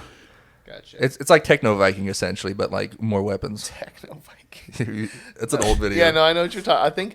I think I'd compare them more to like Mad Max. you ever seen Demolition Man? Yeah. I think it's like that. Yeah. Like crazy. But it's just like there's Chronicles of Ursh is like very exaggerated. I think it's a 40K writer. It sounds like a lot of bloody wars and whatnot, and a lot of hyperboles in it. But it plays a little bit with the backstories and whatnot. Loken cleans up Jubal's room, which is the guy that turned into the demon, and comes across a coin, which he asks Nero his basically first to explain, which his answer is he can't say. But eventually, Loken forces out of him. It's a lodge token. And lodges, or warrior lodges in the Heresy, are It's a big no-no, right? yeah and no. I mean, they eventually, are the source of a lot of problems. But that's why they were a big no-no in the first place, Yeah. right? So, can you describe a warrior lodge? A warrior lodge is, I think the word bearers were the first ones to adopt it, sorta, but it came from a moon of Davin, I believe, or the planet of Davin, one of them. But they had like this culture of like warriors coming together, not as rank, which is like, in theory, sounds like a good idea. People could come and talk freely with each other without the restrictions, of, like, authority of like a and, captain yeah. talking to a line soldier. Like they could just talk freely, and they were able to basically see from like eye to eye. It's a really good idea, in my opinion, but it's a secret, and whenever you start secrets, like You'll do stuff to keep it sometimes. Yeah, I do like there's a nod to this later where so the warrior lodges are a way for like the higher rank members to like communicate and get like honest and real feedback from the ground. Huh? What I'm picturing here is like a cop bar. Kinda. Yeah. But there's nobody else at the bar. It'd just be That's what I mean, like a cops. speakeasy cop bar. And pretty the much. bar is Yeah. like at the bottom of your ship. Oh, okay. Where like it's nothing but poop and Well, it's like the bottom of the Servitors. ship isn't like poo. It's like there's rats. yeah, but it's like, industrialized. But anyway, Industrial poo. yeah. But there's a bit later where like the Dark Angels are approached by someone who's like, "Hey, I noticed you guys don't have any warrior lodges in the Dark Angels." There's this whole thing about how the Dark Angels are super into secret societies already, and they have this internal, Illuminati triangle. It's like, warrior tribe, whatever. That's too mainstream for us. We Yeah. got our own secret shit. they have a group with, so they have this like this series of circles, they call them, and like there's like the outermost, which is just like everybody in the Legion like publicly is just the outer circle, and there's like a step in, and it's like, I forget what they have words for it, but it's like the shadowed circle, and it's like if you're able to do certain things and you know certain things, you're in the cool kids club. But then there's also like the inner circle, which is like only the most wise and forbidden knowledge people are in the inner circle. And even within the inner circle, there's even like a step up of like inside this circle, it's like the lion sits and like only his closest advisors and like most insane like commanders live there. And then in that circle, there's just the lion. Yeah, and then there's kind of just the I was lion. about to say, this sounds like I don't know if you guys have seen The Big Bang Theory. No, not really. But Sheldon, he's like the eccentric, like super nerdy, like doesn't understand social cues. He goes off and tells a bunch of people about like his sex life. And then he draws a diagram, and it's just like, so this is the stuff I can tell everyone. This is the stuff I just tell my friends. This is the stuff I tell my girlfriend. And then this is the stuff that only I can know. Yeah. Yeah. It's like that. Except there's a bit where I think it's actually one of the word bearers approaches the Dark Angels, and he's like, "Hey boys, you guys need a warrior lodge." And he's talking to Luther, who's like a high-ranking guy, and he's the one who raised Lionel Johnson on this planet. And he goes, "A warrior lodge?" He describes it to him. He goes, "Ha ha ha ha ha, no thanks, casual Bambi," and goes back because they have these like layers of secret society. And there's like they have rites and rituals, and it's like really like, I kind of think of it as like a like deep dive into like the craziest parts of like the Catholic Church. How like there's different ranks, and like eventually you get to like the Pope. In like the Dark Angels like origin stories and stuff too, there is a literal like circle they walk in their monastery As a representation, the level. And there's like underground stuff and whatnot. So the talking about like like the Vatican or something like that. It's a good representation because they have to go through a lot of spiral staircases to go into the dark and meet up with candles and stuff. And well, this was written mostly by the Pope. British, who have a very specific disagreement with the Catholic Church. they do have a lot of history with the Catholic Church. The British Church, or the Church of England, is a breakaway of the Catholic faith, and they're kind of like, they don't get along. It's kind of fun. It's actually very we interesting. support both sides. Well, I'm Baptist. I say fuck them both. I don't give a shit. Surprisingly, how problematic it is to like originate as Baptist. You're like, it looks like a problem, but Whoopsie. So warrior lodging. Yep. Which is perfect because the next bullet point was explained. You basically did that yourself. But we should know the Emperor doesn't really like them too much because they're kind of churchy. They're like, this is issues. This is paganish, guys. Like, we don't believe in that. We believe in science. Yeah, because the Emperor's trying to like get rid of. I'm saying it again. I'll say it every episode. He wants to push away superstition and like ritual and like all this stuff because he wants to bring humanity into a new age of like Enlightenment, knowledge, and like openly sharing information, and, like being super like chummy.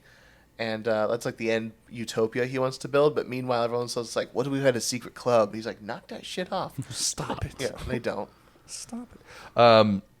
Then Loken, in the first part, Ignaz Kartsky, the poet that got beat up for speaking nonsense. Fisticuffs. Yeah, he pissed some guards off. Loken's remembrancer, Keeler, was like able to convince him to sponsor Ignis so we didn't get sent back to Terra, because that'd be pretty disgraceful. So now Loken has to read all of his crap and reports back every like 3 days or whatever. We figure out that Aximan is actually part of the lodges too, and if you remember, Aximan's part of the Mournival. So that Loken wasn't expecting that at all. Aximan's pretty cool-headed, like a tactician-ish. But he pulls out his metal. Logan's like, "Oh my god! Like, how many people are in this?" Yeah. And he invites Logan to a meeting to see what it's really about, because it's just a lot of rumors and stuff. Which, Is this like AA where you can just like drop in and? I'm just here to witness. It is. I know. No, it's not like AA at all. I was trying to make some similar, tie-in, but nobody's drunk. They can't get drunk unless they're space wolves.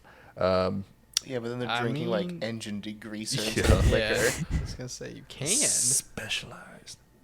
Then we jump back to murder, where Soul finds the trees disrespectful and decides to blow them up. They take all the explosives they have, put at the base, and like, you know what? Fuck this tree. Wait, why Fuck. are they disrespectful? Because they have Astartes pinned to it. Oh, Remember, it's And, the like- thorn tree at their Oh, birds oh, or yeah. like sticking the guys on. okay, It's sorry. not a graceful way for an Astartes to go out. Not a warrior's death. They're pinned there like trophies, and Astartes don't like disrespect.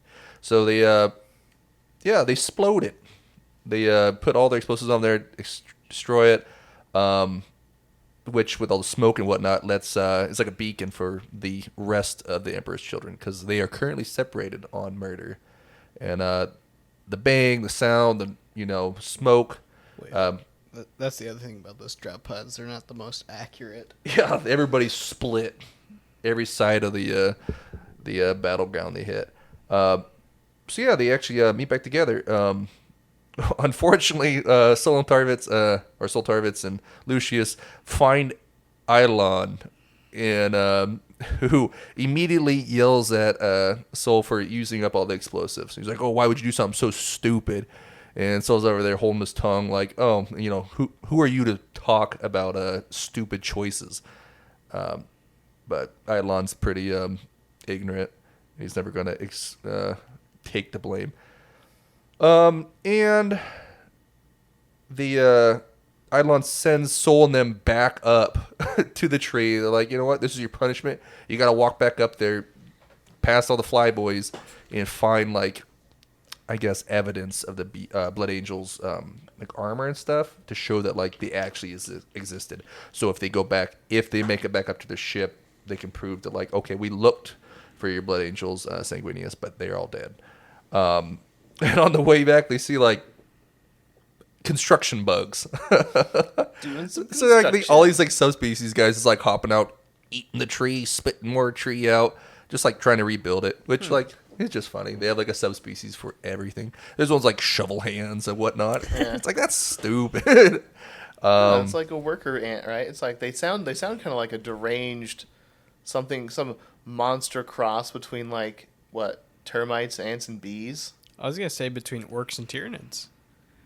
They got the buggish kind of thing, but orcs, like have multiple different like species, Little and, like phenotypes. grots and Yeah. squigs and stuff. Like there's a species of orc, or the fungus that makes orc for everything.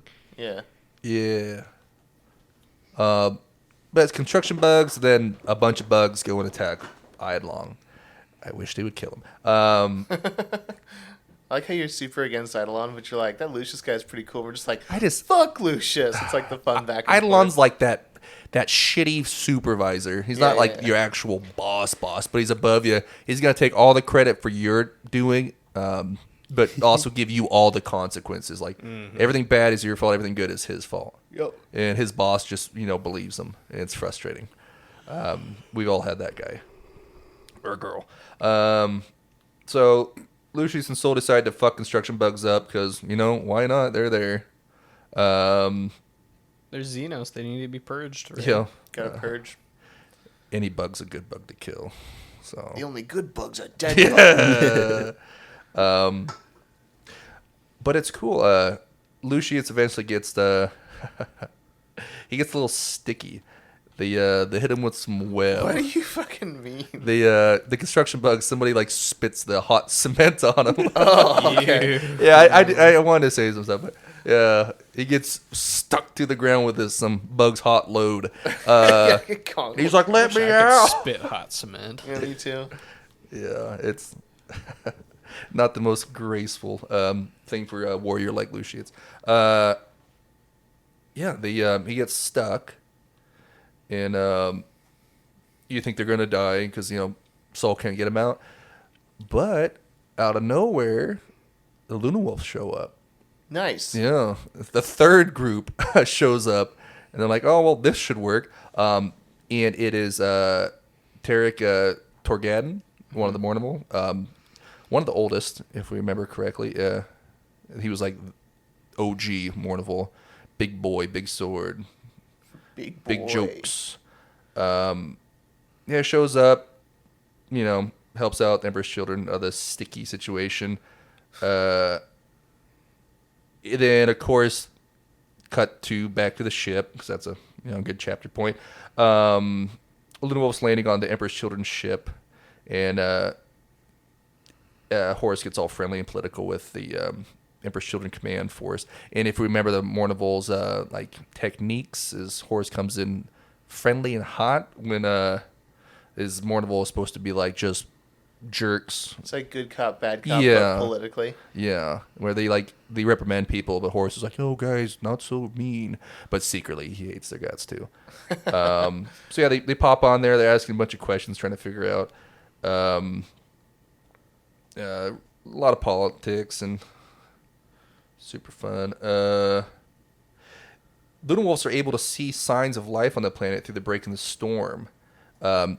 Conveniently, when the tree was busted. Bug life, though, right? Yeah, I mean, no, they see life like maybe Vox. And like they're actually getting transmissions. Yeah. Okay. But after the tree went down, there was like a slight break in that storm localized to that area. So we gotta get down there now. And Tarek's like, I'll do it. So they tree make storm? Yeah, it could be like a big mushroom antenna or something like that. They shoot down there. We've already defined drop pods. We won't get into that again because that's the only logical choice to go down there. That's the only logical choice. They just jump out of the ship. Then another cut to Loken go into his first lodge meeting with Axeman, and he's super nervous about it, which is kind of I don't know. I love when Stardies have like emotions besides like anger and stuff. Yeah. Like he's like your first dance or like going to high school for the first time.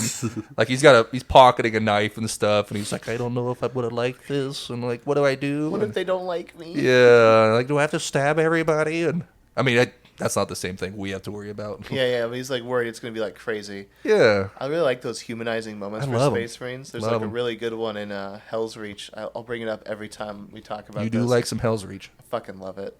There's a bit where Grimaldus is like throughout the story he's dealt with a couple moments of like personal self-doubt, which is rare for like a Space Marine chaplain. Mm-hmm. But he gets to this part where he meets some sisters of battle, and this old woman canoness, like it's her rank. She's like, you're different from your brothers. And he's like, in his head, he's just like, oh my gosh, she found me out. She knows I'm a hack. She knows I'm a fraud. He's like freaking out. And she's like, you outranked them. And I made a dumb face. And he's like, she's a dumb bitch. She doesn't know my inner turmoil. And he's like, thank God. And he's like, whoo. He's like, for a second, he thought he was getting called out because she could like detect his like sadness. For reference, he's wearing a skull helmet, so it's like you can't really see what he's doing. Yeah. You can't see how often he's like freaking out, frowning and crying in his helmet. That's also really funny. Like, pretty sure there's a couple times where Space Marines like crying, but they just turn the Vox off for their helmet, just like silently crying. Yeah. You hear a click from the Vox, and it's like, sorry about that, guys. brother, are you okay? Yeah. Allergies. Battle Brother Tormak is sobbing in his suit again. You see like the shuddering and Yeah, stuff. the little shoulder sobs. She's like, he's fucking beat up. Brother, why are you in the fetal position? Rocking on the ground. It's like, It's in the Codex. it's Codex compliant. It's fine. Yeah, I mean, Space Marines do cry quite a bit. Yeah. It'd be terrifying. Like, what is he crying about? Like, Should I be crying? what are you? What's wrong? Usually, it's like the death of like close comrades, right? Like Or like just like sometimes like, oh, something's so beautiful, they cry. And every time you see a Sanguinius, everybody's like, they weep of like of his simping. beauty and his radiance. I and, would too. Dude. I mean, I'd probably like fill my jorts. Dude. Yeah, I'd fucking Sanguinius. bust fat nut. Like, oh, Sanguinius! And then pass out. Die. Die from that. Black out from the high pressure nut. Stop looking at me. I can't stop. Could you imagine if he floated down on his angelic wings God, I and couldn't. caressed your face? Sanguinius made Rokal Dorn cry. God damn. Rogel Dorn. Again, Tears of like brotherly love. Rogel Dorn is known for being a stoic bastard. Yeah. He's like, The wall. Yeah. yeah, he is the wall. Yeah. No emotions. Is there a Primarch more stoic than Rogel Dorn?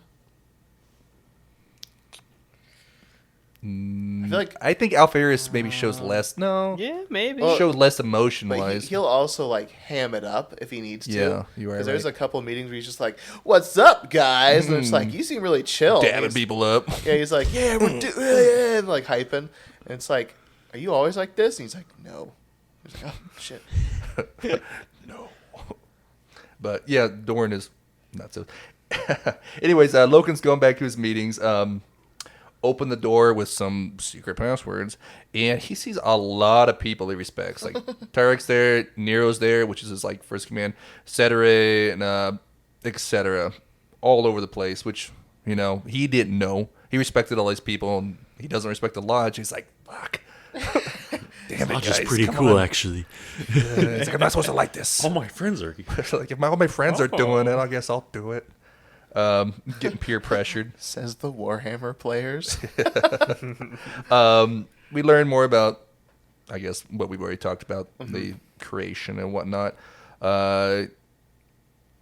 Goes into the Unification Wars a little. We talked about the Techno-Barbarians and like the hellscape of what Terra was. Just a lot of nukes and Oh yeah, ocean Fisty cuffs. receded. Pretty much, I think like there's like very little life left on the planet besides like air quote humans. Mm-hmm. Pretty bad time. Yeah. I wish they'd make more books about the Unification Wars and It'd Thunder be Warriors. great. I would love like I- a pre-Great Crusade. Yeah, they should have a whole series about the Unification War. I'd read the shit out of that. They make too. like short stories every once in a while, like the Last Church or whatnot. Yeah, that's but such like a good one. nothing cool. Thunder Warriors are dope. That one wrestling match they had. Yeah. We're like, they're all these baseline humans are running over the hill. They're like, oh, we're gonna win. And then like all these like pre-Astartes superhumans come, and they're wearing like their armor's described as like it's thick and bulky, but like free enough where they can grapple people. Yeah. So these dudes want to get close and like choke slam you. Yeah. Like getting shots terrifying enough. If this dude wants to get within like punching range, This, and like, I'm A myself. 400-pound beefcake, and he's just like, "Let's wrestle." You're like, "I don't want to do this." And he's just like, I got my stick or my like shard of metal, and like yeah. There's some really good. There's a couple of short stories out there about Thunder Warriors and about like what it was like to bump into these assholes. So like Thunder Warriors, for all you guys, are like proto Space Marines. The Emperor is like Earth Force, crazy, methed up, steroid fueled. Like they don't have very many special organs like Space Marines. Like Space Marines are often described as like the sword or the scalpel of the Emperor, like deployed in like strategic and like big brain ways, and like Guardsmen are like the hammer. These guys would have been like, God, a big rusty knife. Like you bring Like it, a club. rip it in yeah, the like tear. a barbed wire bat or like a nail board. You're just like, it's not pretty, it's not elegant. I just need to get that guy dead. Thunder Warriors, and like how like Thunder Warriors often suffered from it's like Psychosis. yeah, because of like the way they were grown, it was very painful. There was very little in the way of like support for that. And they still did have like psychological indoctrination, but it was crude. It was right? bad. Yeah, it was Kill, like kill, just- kill. Meth. yeah, they were like Love they were of like thy emperor. they were like really crude, brutal super soldiers, and like they also had a thing where like they kind of like there's this one really fun bit where they do this speech, and the Emperor's like telling like the Emperor like there's this little bit where we're kind of in his head briefly. He's like, I hate these because these guys are so fucking insane. And so he's getting up to stage, and they talk about how there's like other humans like anointing their armor and like putting laurels on them, and like there's humans milling around in the crowd. And the Emperor like gets to the podium and he looks down and he's just like, or maybe it was like Malkador behind the Emperor. Someone was just like, these fucking apes are gonna go. They're gonna do their shit in just a second. He's like, all these innocent people down here with them, Dead. fucked. And he's like, and I think the Emperor just goes to war, and they literally lose. Like you ever see like a troop of chimps lose their shit? where like they're all kind of like they're looking edgy, and one just goes, ooh, ooh, ooh, and they all just like, and like now it's time to die, and they're just like pulling shit apart and like killing. I'm just imagining Planet of the Apes Yeah. when Caesar makes some of his big speeches, and they're all just They're freaking the fuck out. Yeah. Yeah, it's like that, and they just start like mutilating the people around them. Like they're fighting like each other. They're like any mortal is just getting like hamburger meat, dude. They're just getting. What's the emperor gotta say? Yeah. It's just like they're all looking there. He just goes to war, and they just like go berserk. And it's like the emperor knew he couldn't take these guys into the galaxy because they're like, too savage. they're a little like they're a bad PR move every time. It's like. Because, like, when the Emperor was fighting to reunify Earth, he wasn't, like, trying to save people. He's like, I'm putting these people down. Like, these other guys, he'd be like, join me or die, with, like, a really specific, like, you'll probably die anyway kind of thing. Yeah. And then, like, when they'd obviously say, no way, I'm going to rule to Earth, he'd be like, clutch, barbarians. And, like, the Thunder Warriors just go in there and just, like, mass extinction people. So, obviously, not a good space game to bring those guys. You're not crusading and trying to bring people back into the fold with sociopaths. Yeah, who do you think's more civilized, your average orc or your average thunder warrior? I'm not gonna lie, but it might be the orc. I was thinking gonna it say, might be. Well, you meet some Thunder Warriors throughout the series, but like one or two, and they're like oddly calm sometimes. yeah, some of them, like the commanders, are the ones who didn't have as much of a psycho. Like they didn't become like insane. They're a little bit more like a little bit Norman. Who's the? I can't. My brain is made of mush. American Psycho. Oh, Bateman? Yeah, Bateman. And how he's like they're fucking crazy and they're ready to commit heinous violence, but they're just like in a boardroom, like we're chill, we're good. And it's like, are you though? It's like, Why are you sweaty? He's like, no, I'm about to lose my shit, but we're okay right now. It's like, oh, great.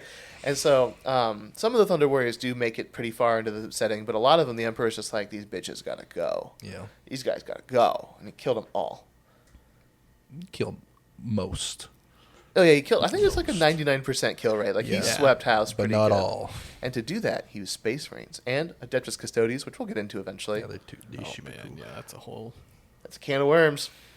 Yes, sir. Oh, where were we? Yeah. Sorry. I'm just trying to put my notes. With the lodges, see all their homies, describe, where it came from. Loken decides to stay, have a couple drinks, and he's cool with it now, kind of thing, as long as they don't get too ritualistic. What kind of drinks they have? Wine. They have Coke?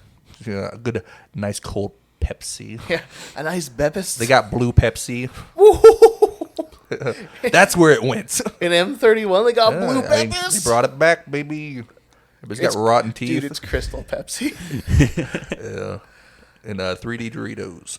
Oh. They're living large. But yeah, they leave, and it's another one of those moments when, they humanize the Space Marines when they leave, and this is things that, I've done growing up. Loken and Tarek leave, and, they're walking through the ship, and there's, a low-hanging pipe, and they'll jump up and slap it and stuff. And That is such a dude thing to do. Yeah. And then eventually Exit sign. Tarek's "Pop!" Yeah. Tarek's... Oh, go ahead. Well, I don't think you're jumping and slapping anything. No. Well, so here's the thing. There's a better version of that, and this is completely off tangent. We could probably cut this, but I want to say it anyways. In boating Midwest lake culture, you sometimes go under bridges. You gotta touch the slap. bridge. No. You hold on. What? You So, reach up and you grab it. I have a buddy who's done that while the boat's moving under the bridge at 5-10 miles an hour. You just grab the bridge and you just knock everything behind you off the boat, basically, as you're pile driving through. Oh man, That would be a Midwest thing to there's do. definitely It is. something in the human condition where we gotta just be like, boop. And it's It's the monkey Yeah. in us. I could touch that. I could grab it. I'm gonna grab it. I haven't jumped in 3 years, but I'm going to do it. My back. You do. You're just like, oh my knees. Yeah, we used to, growing up, we had a taller hallway, and it was all white, and there'd be dirty handprints. Yeah, on the- Seeing how high you could get. And I should be like, oh, I got to the very top. And I was like, bullshit. So I get like my 3 foot running start and just slap it. My shoulder would go back real far because I had too much momentum. But yeah, I think it's kind of funny that Loken and Tarek have that relationship, and it's mostly Tarek being like the goofy bastard that he is. Yeah. But yeah, he brags. He's like, yeah, there's a beam or something like 10 meters higher down the or down the hall. He's like, I've touched that before. I swear to God. 10 Logan's like, beam. bet. Like, I doubt it. I'll get it. Whatever. But yeah, it just That's any point when they're humanized, I love. I love the fighting and stuff, but like, I don't know. The Astartes being humans is cool. bros, It would be being awesome if you dudes. could see them without war. Yeah. Like this big boys doing cool stuff.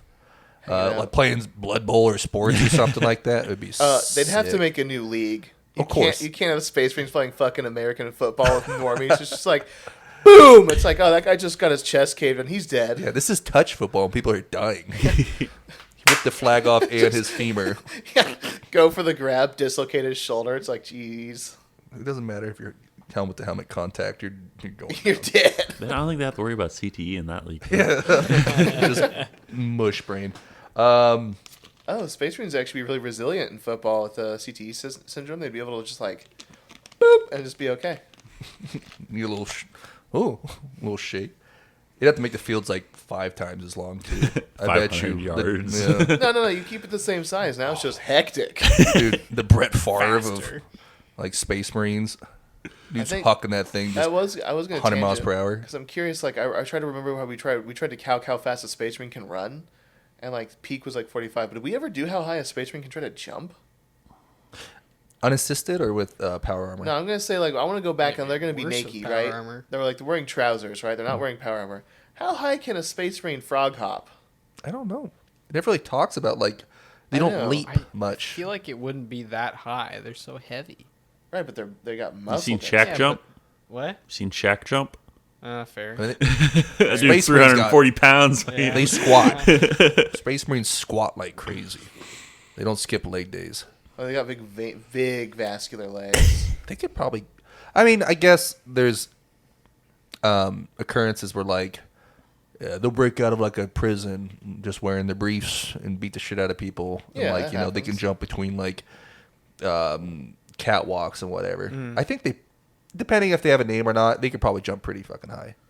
But you don't ever see it with unless they're wearing assault packs, really. Yeah. They'll only really jump when they got the rockets on. And board. even then, that's not like it's not like a sustained jetpack for those. It's a jump pack because they're too heavy. Yeah, it launches. Yeah, they come they down. jump up and come right back down. They do A not- controlled definitely, explosion. I think definitely the power armor. They're not jumping very high, since like the power armor is like solid, like what ceramite, steel, and like some pieces are like adamantium. So it's like Yeah. they probably weigh like more than a truck.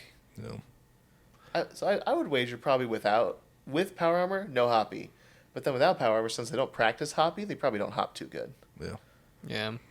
I mean, I guess in this he did jump quite a bit to hit it, and I think they're 10 meters though, dog. Do you believe that guy? it might not have been 10 meters, but like it was some exaggerated amount Tarek was talking about. I mean, how tall are they? Like 3 meters? Yeah, they maybe? push solidly up to 3 meters. Yeah. So if you include like an arm length of like giving them about Another a meter, about maybe? a little bit under 1 meter, maybe. And Tarek was the Maybe tallest. Is that too much? Because that's a 3 foot long arm. Does that sound right? Yeah, I got 3 foot guess- long arm. Look at this kid. Yeah, That's a I was 3 just foot about to point. Travis. Travis has got like he's almost got a 4 foot wingspan. Dude, that guy's fucking got chimp hands. Yeah. I'm just saying. I'm like, I don't know. I'm sure. I know for a fact not all Space Marines have that. Some Space Marines are kind of like Goblin mode. They're not very big, like bigger than me, but not like Axeman's pretty short. yeah. Yeah. And so it's just like some Space Marines, like Pius, one of the Ultramarines. He's like he's a 10.5 foot tall Space Marine. He's big. You know how you're like Abaddon's a big boy. This one heavy weapon Devastator Space Marine, the Ultramarines, is like his name is Pius. It's really funny, but his name he's big. He had to get custom made armor to fit him because he's so big. And then you have Vulcan. Then you got Vulcan, who's like Yeah. He's 20 hitting feet his tall. head on Yeah, like 20 feet tall. Just It's like fucking, Supposedly. fucking mutant. It's you know, complicated. dark, scary daddy. I think he appears different every time people see him and stuff like that, just like the Emperor. He's like, Oh, Vulcan has the he's like weird shape, Interesting. shifty-ish, but sort of. Maybe but that's because not his really. skin melts when he dies. Well, that's the other thing is like I don't know if that's just when he dies he looks different every time. He's or... nothing but scar tissue Oh, at this I was point. gonna say like he's pulling like a Doctor Who, and he's like subtly changing. It could be. Yeah. I don't know if anything I've read really has his appearance changing all too much. But I mean, it could his be. general Yeah. features are the same, notably like I pitch think black. it's just his size is in contention. Well, because like you got guardsmen describing it in myth, like Right. he was a billion feet tall. yeah. He was as tall as a house. It's like Oh. what? I mean, Whose house? Yes, Not your house. he's 20 feet tall. You saw I it mean, at my that's parents' like- house for sure. Yeah, that's how house size. It sucked to try to find a bed being that big. Like, I where am imagine. I gonna sleep? I imagine for Vulcan, like he probably like just collects like a huge amount of like pillows, just makes like a big nest out of them. A just biggest beanbag How does ever. he fit through the bulkheads of his own ship? Oh, I think on his flagship they made like they cut The decks doors are out shaped and like made his it- body. Yeah, He they- crawls on his knees. They make that Creepy, like. Well, because it's like he doesn't go very anywhere. Then he doesn't like he's not going into like the bowels of the ship, right? Oh, sure, that's fair. Ideally, so like he usually like and you've seen like the bridges of like They're they're like something. They're cathedrals. 200-foot high ceiling in the bridge, and it's like this is a lot of fucking wasted oxygen. What are you guys doing? But anyway, it's 40K, baby. yeah. Like the party. So yeah, they leave, and that's cut back to Tarek pulling Lucius out of the bug cement, yeah, and then helping him fight off the horde. Crusty bug cement. And of all the people too, Lucius, he's pretty good looking, so maybe the bug gave him a little extra. Oh, do they talk about what he looks like? Yeah, Lucius is beautiful, dude. Scarless. He doesn't lose. Huh. Saul's kind of like basic, whatever. So- but Lucius is like, No, I'm interested in how Lucius is like a handsome, beautiful boy because like when I know him, yeah, he's not. yeah, because He when I is met Lucius, it was an M41, and he was a piece of shit, and he looks like if someone deep fried your ball sack, then peeled the fry off the sack. He looks bad. He's special. Look him up, dude. Lucius I the actually- Eternal. Yeah. You have a model of him? No, I wish. I have But, a model yeah, of him. he's described as like, because he doesn't lose any fights, so he doesn't have any scars. Yeah. So he's like, again, another Emperor's Children, just perfect. Oh, you have the printed? That's awesome. But yeah, the Tarek helps him up, which is good because I'd want that guy to get back on the fight too. yeah. And they fight off the horde, yada yada yada, blood, guts, more bug cum. Then Tarek, being like Mournival, he is like head command with the Luna Wolves. He doesn't respect Eidolon because he's a piece of shit and shouldn't be respected. But Tarek gets in his face and he's like, "Oh, you prideful fuck! Like you did this! Like you're so stupid!" And Eidolon goes, "You can't talk to me like that. I am Lord Commander. Like I don't give a fuck." And Spitting some hot truth. yeah, and he throws like the whole like, "Oh, well, my dad's the War Master." Yeah, my dad's better than your dad. He's like, fuck. Damn it. Oop. He's like, "Oh, I speak for Horus, and therefore I speak above you, bitch." That's true. I mean, if my dad was a War Master, I'd probably be flexing too. That does give me the Salmon Jorts like lawyer son energy. Though. Yeah. He's like, "Do you know who the fuck I am?" I'm like, "Never in my life have I known who you are." They're like, "My dad's a lawyer." I'm like, "Nifty." Like, I don't give a My fuck. dad owns Microsoft. Yeah, throat like- punch. Sweet. That means he can afford ransom. Like, wait, what? Yeah, definitely. Yeah, but eventually Tarek talks with Saul Tarvitz, and they became buddies. He respects like everything about Saul, essentially, which is cool. I have all the buddies. I'd want Saul to be my buddy too. He'd definitely be invited to my birthday. Finds out that Eidolon told Tarek that the tree was. Anyways, Tarek finds out that Saul was the one who actually destroyed the trees because Eidolon, at first, who said it was a bad idea and stupid waste of explosives.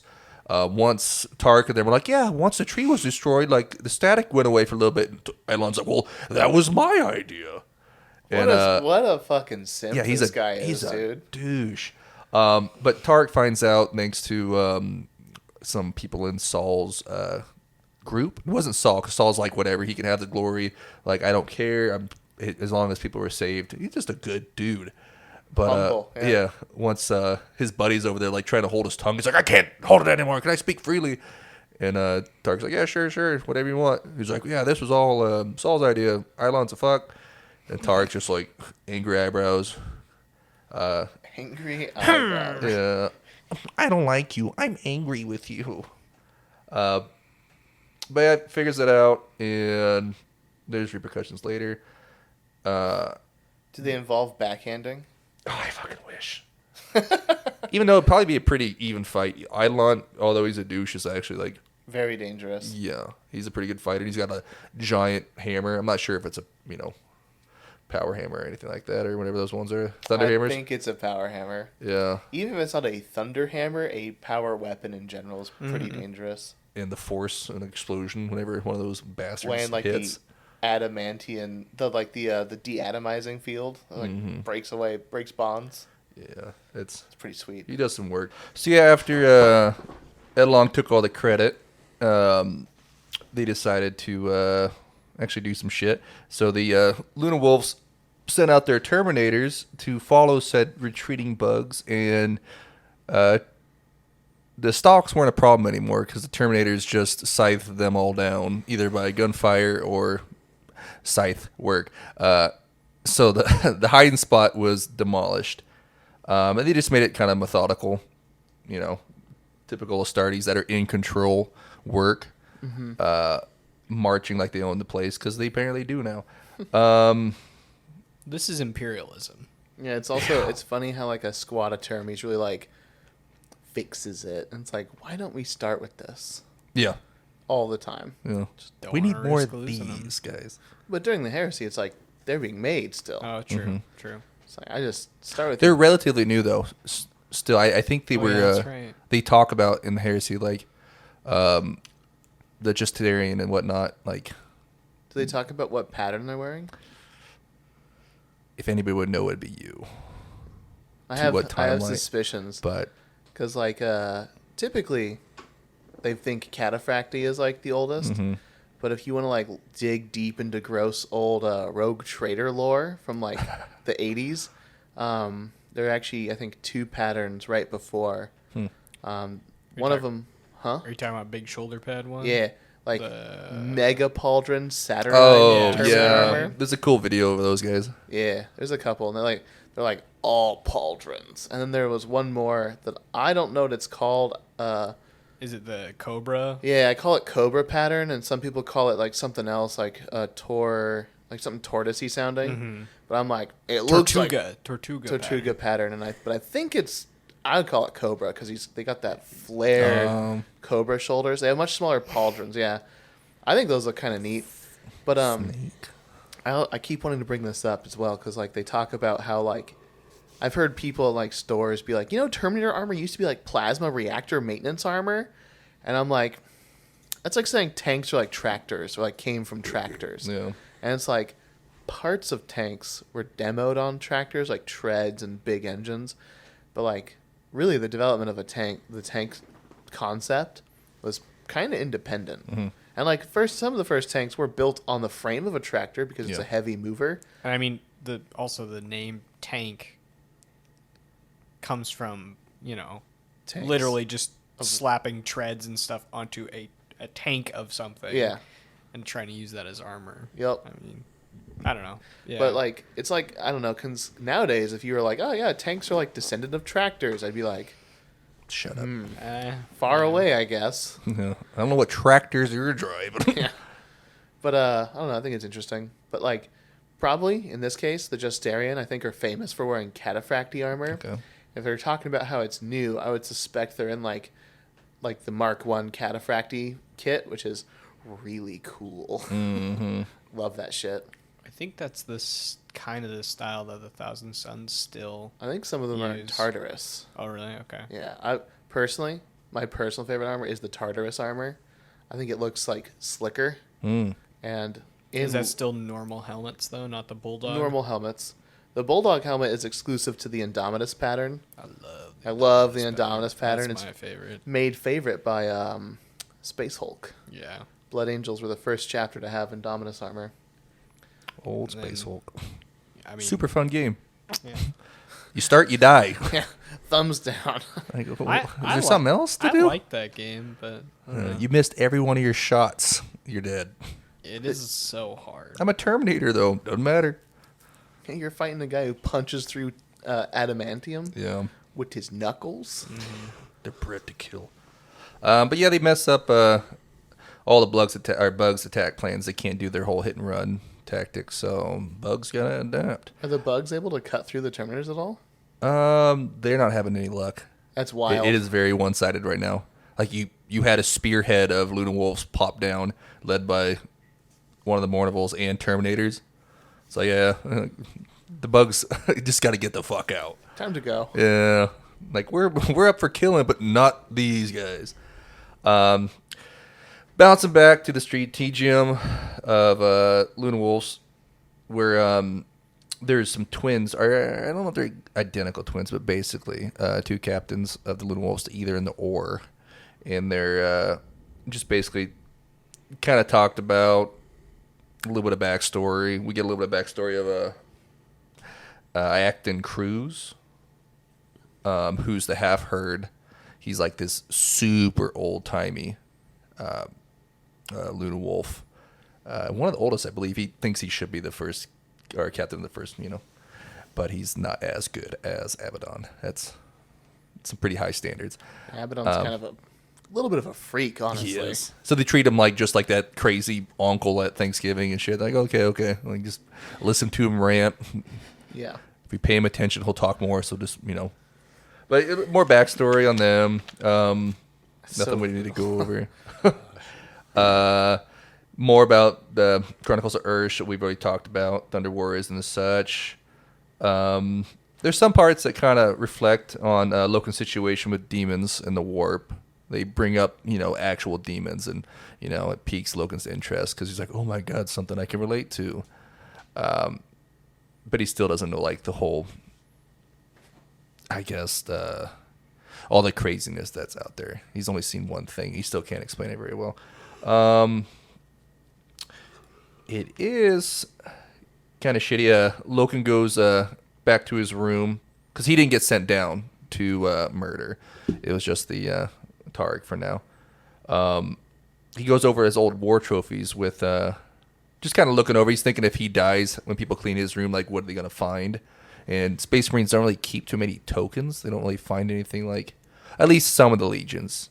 Don't really have any mementos, really, for individuals. They don't really take trophies or anything. They do some, but it's not like it's anything people would know. They're very personal.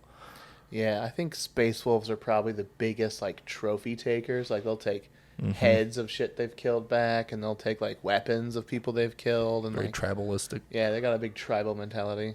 Very But Viking. He does have some cool shit. The coolest of which is he fought an Eldar, and a warrior he respected as, like, equal, at least on skill, not as, they're still Xeno scum. Mm-hmm. But it's a piece of, like, fucking wire that he used to garrote Eldar because they ran out of shit, so he just found trash and choked this little elf boy to death. I'm like, damn, like, what a way to go as an Eldar. You call him a monkey 1 second, the next he's choking you out. Yeah, your Jabba the Hutt, and he's just choking you to death. But yeah, so he kind of does a little fatalistic, going over like, oh, what would I be remembered for and whatnot. And then he goes through the pics that Keeler gave him. I think we touched on it earlier in the first part, but Keeler sent him some photos of, like, when he did the Oath of Moment and stuff before they went to the Whisper Heads. And he's going through the photos, and he missed a file. And on said file, there wasn't just a big stash of porn. It was... kind of a letdown. It was Jubal in demon form. They have pictures of him? Yeah. And, like, he's looking at it, and it's weird because he's looking at it, but you can't also see. It seems like it doesn't want to stay in focus, which is weird that, like, a warp entity, like, can't even be caught on camera correctly. And I think he or she either, like, tries to clear it up a bit using their, Photoshop abilities. But yeah, he's like, oh shit, like I need to talk to her about this. He sneaks into the Remembrancers area because like they gave a whole section of the ship to them, and they're just, I don't know how it's being allowed, but they're like defacing like Imperial insignias and shit on the walls. They're like painting over stuff. They're taking the gilding off the walls to make like poetry out of it stuff. It's good the Space Marines don't hang out there because there'd be a lot of face punching if they did. But he sneaks in to meet with Keeler. He goes over it with her. Keeler's banging some dude when he arrives. And yeah, he's like, "Oh yeah, do we need to talk about this?" And she's like, "No, it's a beast, just like Abaddon said, and the Emperor will protect us. Emperor protects." And Logan's like, okay, whatever you say. Logan leaves, and she ends up pulling out some pamphlets and starts praying to the Emperor. Isn't that a no-no? It's at this a point? big no-no. Prayer. Yeah, but she, through all that chaos, she found the Emperor as like a way to somewhat make sense of it. It's not so much he's like, I mean, he is a god to her, but like just how he protects is like the big thing. She's like, oh, there's a grand plan and whatnot. And that is interesting, and it's fun that this is, I think, canonically one of the first like prayers to the Emperor. I mean, the word bearers of the guys, like, yeah, Logar wrote this book, so he imagined his homie said it. But like, with Keeler, this is the start of her story, because Keeler blows up into being quite a big, prolific worshiper. Yeah, she does some cool shit. But it is interesting that like even in the midst of the Great Crusade, like at its peak, like in that, like there's lots of people found, they're doing the job, like we're trying to get rid of, we collectively the Space Marines and the Emperor are trying to stamp out faith functionally, or like faith and superstition. And yet even here in the first novel, a human prays the Emperor. And it really kind of like leans back on that thing, like it's why there are warrior lodges and why there are traditions and why there are like these tokens and these things that everyone does, is because humanity, at least I think this is like a big push in like the franchise, is like a concept that humanity always desires something bigger than themselves, something better than them to look towards. And like, obviously on Earth we're like chock full of religions right now, but like Yes, in the 41st millennium, after the fall, the Age of Strife, the Dark Age, like we've gotten to the point now where there's not much left, and like people are finding something. And when you got a guy who's called the Emperor, and he wears golden winged eagle armor, holds a flaming sword, and commands the angels of death, it's One like, of his sons is an angel. yeah, who with wings. Yeah. It's just like, oh, there's a lot of primordial drives there to like associate him with like a benevolent deity, Yeah. especially for humans. Chaplains don't exist at this point, right? Not No, yet, sir. no. That'd be heresy. Well, At the moment, that does the whole point of chaplains, though, is to stop heresy. yeah. By creating it. I mean, It changes it's like They're going against the Emperor's words to protect their Emperor. Yep. It's like, wait a sec. Makes sense. But definitely like the metamorphosis, I think, is one of the most interesting parts of the Horus Heresy. It's fun we're talking about it now, but like how like that drive for secularism leads to like functionally the most prolific religion humanity's ever had in the franchise, and it's just like wild. Yeah, and she kind of goes off on explaining like she understands like Emperor's reasoning for the Crusade and such. He protects through the legions and the martial corps, the war machines of the Mechanicum, and he understands the dangers, the inconsistencies. He uses you, as in like the Astartes, and all the instruments like him to protect us, the humans, from harm. And he protects out the physical bodies from like murder and damage, and protects our minds from madness to protect our souls. So it's essentially like they're just the religion. A lot of it is the Emperor is like the only reason why we're alive. Like that's how they attribute godhood to him, and it makes sense because it kind of is. They're traveling all based on the Emperor, like his light that guides, not the light that blinds, the light that guides, and like the Astartes that he created protects. So the Emperor is a pretty big ass deal, in the fact that like people see him and traveled with him and stuff. It'd be weird to be in a time when like your gods exist and they're like walking amongst the Yeah. people and like fist fighting someone. Yeah. It's not like any skepticism. Like, oh yeah, people have heard. It's like, no. People have seen. Yeah. He talks. We have like recordings. It's it is interesting that like, but so like there's a fun twist here because like, even while the Emperor lives and breathes and is among the people, some will still turn away from him and away from his light. And I'm just like, isn't that just the most like biblical? I know thing? better than you. Yep. Like, oh, Very humanity. Yeah, it reminds me of the entire book of Judges in the Bible when, like every time like God would send a dude in the story to come and hey, like you guys are messing up. Yeah. You should, this is a direct message to you. Yeah. Stop. Pretty much what Messing Noah's up. Ark is. huh? Isn't that pretty much what Noah's Ark is? Like, hey guys, God talked to me, said there's a flood coming. We should all get on my boat. And they were just like, Fuck you, dude. Yeah. what Yeah, do you you know, crazy. animal guy? You like animals a little too much. Too much there, guy. Yeah, You're it's funny, but very not similar. ha-ha. It's a concept that comes back over and over where, and then Judges, it's like it's back to back like 30 things in a row where like the Noah's Ark story, like the 10 Commandments, like humanity or the Hebrews in particular turn away. Like while this dude who came with the message and the power is still alive and just trying to teach them, and then like another guy has to come and rescue them from the new position they're in. And like in the old stuff, like the Hebrews would often get like kind of get a little too like close to like one of the other like tribe groups there that would then do bad shit to them because really ancient Crescent Fertile was like still a spicy time to be alive.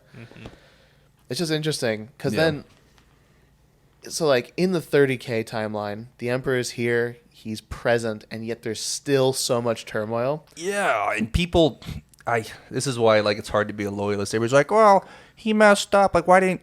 It's like if everybody just did what they were supposed to fucking do, We'd be fine. yeah. Like he had a plan. Everybody's like, but he didn't know. Like, how do you know? Like, how does somebody who like is 20-something years old or like even like a couple hundred years old know what this divine being is thinking? Who's a minimum Who can comprehend of 1,000+ years old? yeah, what this guy who's always been essentially like, oh, I understand. No, you don't. Theoretically. Yeah, You don't understand his plan.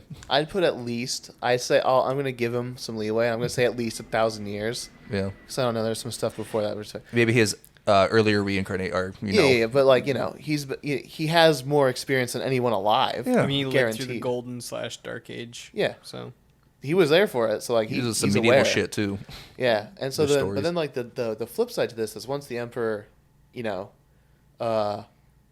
gets his new chair and like isn't among the people and isn't constantly present, Then they believe him. and now the cult of him arises, and like the entire almost like it's like 90% of humanity is just like, this guy knew what was up. It's like not what he was telling you in the beginning, but now that he's a sleepy sit boy. I won't go on my rant, but yeah, it's on that subject. It's very much worth watching the Emperor text to speech device YouTube series yeah, it's because pretty funny.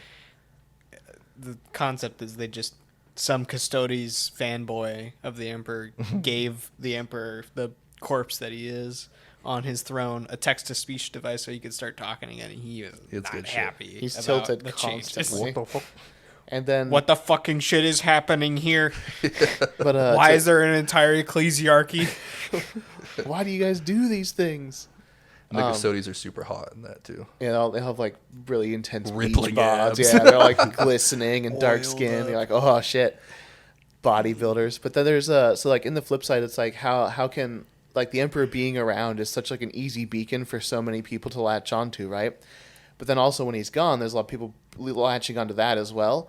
But then at the same time, there's a lot of other people in the galaxy who then turn to the Chaos Gods and turn to evil because they're like, these guys are real for sure. Like they act and like their like avatars act and like speak for them like constantly. And it's like it's almost crazy that like I don't know. It's like there's so many people who like turn away, you know, because then there's people who are like the Chaos Gods, no, pass, and it's just like, but like you can go see that guy, you can go to his house and be like, hey, what's up, Slanesh, and then things will happen. But you can go say, you can visit. I mean, it is Metaphysically easier to access the Chaos Gods in a sense than it is the Emperor. Yeah, Just It's because just- they're everywhere. There's a lot of saints though in current day. oh yeah, A lot of saints, a lot of miracles that and then the Primarchs that are coming back. yep, That when they actually are seen. yeah. But I just think even in 40K2, if you're gonna pick a god, there's like if it's 4v1 and that one is still holding Is the still four back, kicking, yeah. it's like if they He is it's like But aren't the other four really also like they're shin busy kicking with, each other. They're and fighting each other other, yeah. shit like the Yeah. Eldar and Well, I mean, orcs and I would say like the Empire is equally busy. You know, like Yeah. they're Yeah. dealing with like they're Tau. always on defense for the most part. Oh, Not so much with the Indominus Crusade, they're but doing like they're doing offense. They've had some pretty now. big. Black Templars are offense only. Eternal Crusade. Yeah, eternal like. But so it's like it's Until I interesting. die. I do think the discussion of faith in Warhammer is like one of like the key staples to it, and like kind of like really digging into like what draws people to certain faiths and what repels people from certain faiths, because like there are fuckers in the Warhammer universe who are like, I don't believe in any gods, and it's like that's wild. One of the Yeah. Eternals believes in Jesus still. Yeah, He's like, I like Jesus. Like who? they're like, He's old Jesus guy. Christ, born in Bethlehem. They're like, what a callback! Like Yeah. that's like because that's Say like what? M0. It's like I like that guy. It's like what Just we're trying to be a nice guy. we're an M2 Yeah. over here in the second millennium of mankind. Yeah, I think that's fun. That guy's pretty funny. After and before the prayer, I forgot to mention that there's there's a lot of foreshadowing, and Keeler asks Loken about his loyalties and where they lie, because they were made to protect mankind, but they also have like an extreme loyalty to the Astartes themselves. So it's like, when will your loyalty to like the Astartes outweigh yours to mankind? When will you choose like your brothers over the people you were created to protect? Because that's an issue. if like shit hits the fan, are you going to be willing to turn on your brothers? And he's like, that'll never happen. That's some very heavy foreshadowing. Yeah. Loken's answer is just like, What's the throws title it of up. this novel? Horus Rising. Okay. There is some foreshadow hammer in here, dog. I love it. After good. reading the No, I whole like it. series and then going back, you're like, oh, I guess it makes sense now. Dan's just throwing foreshadowing out there like nothing. They were too stupid to understand it. yeah. I don't get it. Doesn't catch the implications. Which makes the rereading it actually pretty enjoyable. I've sure. read Horus Rising like 4 times now. Nice. And each time it's always just like you'll catch something else. After all the heresy happens, It's still They get so approached- ironic calling it heresy Yeah, because, I like, know. in just a little while, it's going to be the other way. It's yeah, like, you what- get burned if you don't. Yep. But Sanguinius's flagship arrives. Holy shit. So now we got 2 Primarchs Yeah, I didn't think in that the guy same was showing place. up. That's That crazy. hasn't happened for. I mean, I guess Rogaldorn was in the ship too. Yeah, he was there briefly. Yeah, it's rare to have like 2 Primarchs next to each other post Crusade. I guess they're like post Olinar Yeah. when the Emperor went back, because like they're spread out to whatever Doing their jobs. spot of space they're assigned. But he comes back.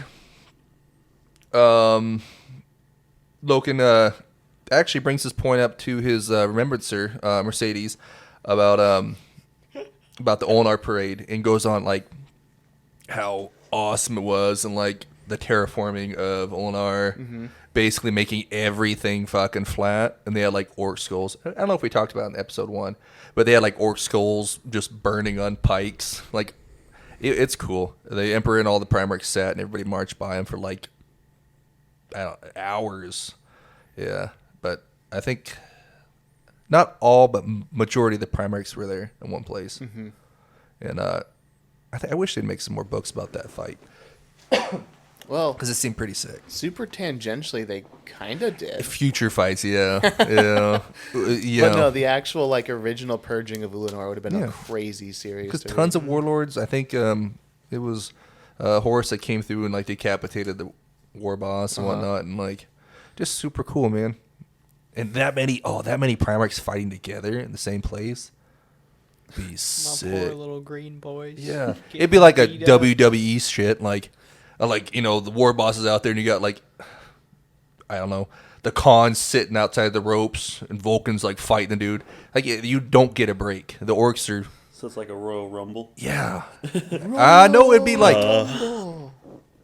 when a wrestler gets out in the ring and like, back in the day, somebody's out there like all the NWO comes running out and just chairs the shit out of whoever's in the middle. Yeah. Okay. There's not a fair fight. I mean, it was because the orcs did some damage, but like you get more than one Primarch together, you're fucked. It's like you heard like the art of jumping.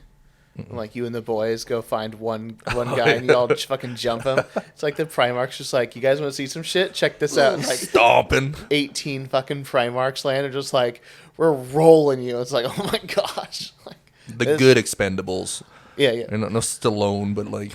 No Stallone, but Lionel and Rabute. I think Lion and Lehman Russ fighting together, it'd be like a weird clash of style. Yeah. It'd be kind of fun to watch. But yeah, Sanguinius arrives. They talk about the Ulnar parade. Loken kind of goes on talking about like how each Primarch's supposed to like embody, and they were made to embody a human emotion. And I've always kind of believed that before reading this too, or after reading this and not dissecting it, because like they all seem to have like their own little Power Rangery thing to them, like why they're unique and shit. Yeah, they get like a color and like a theme and like all sorts of good stuff. So like Angron's red and angry, Doran's solid and implacable, Magnus is veiled in mystery, and Sanguinius is perfect and charismatic. I really like how one of your character traits for Angron was red. Angron the red, yeah, red and angry, baby.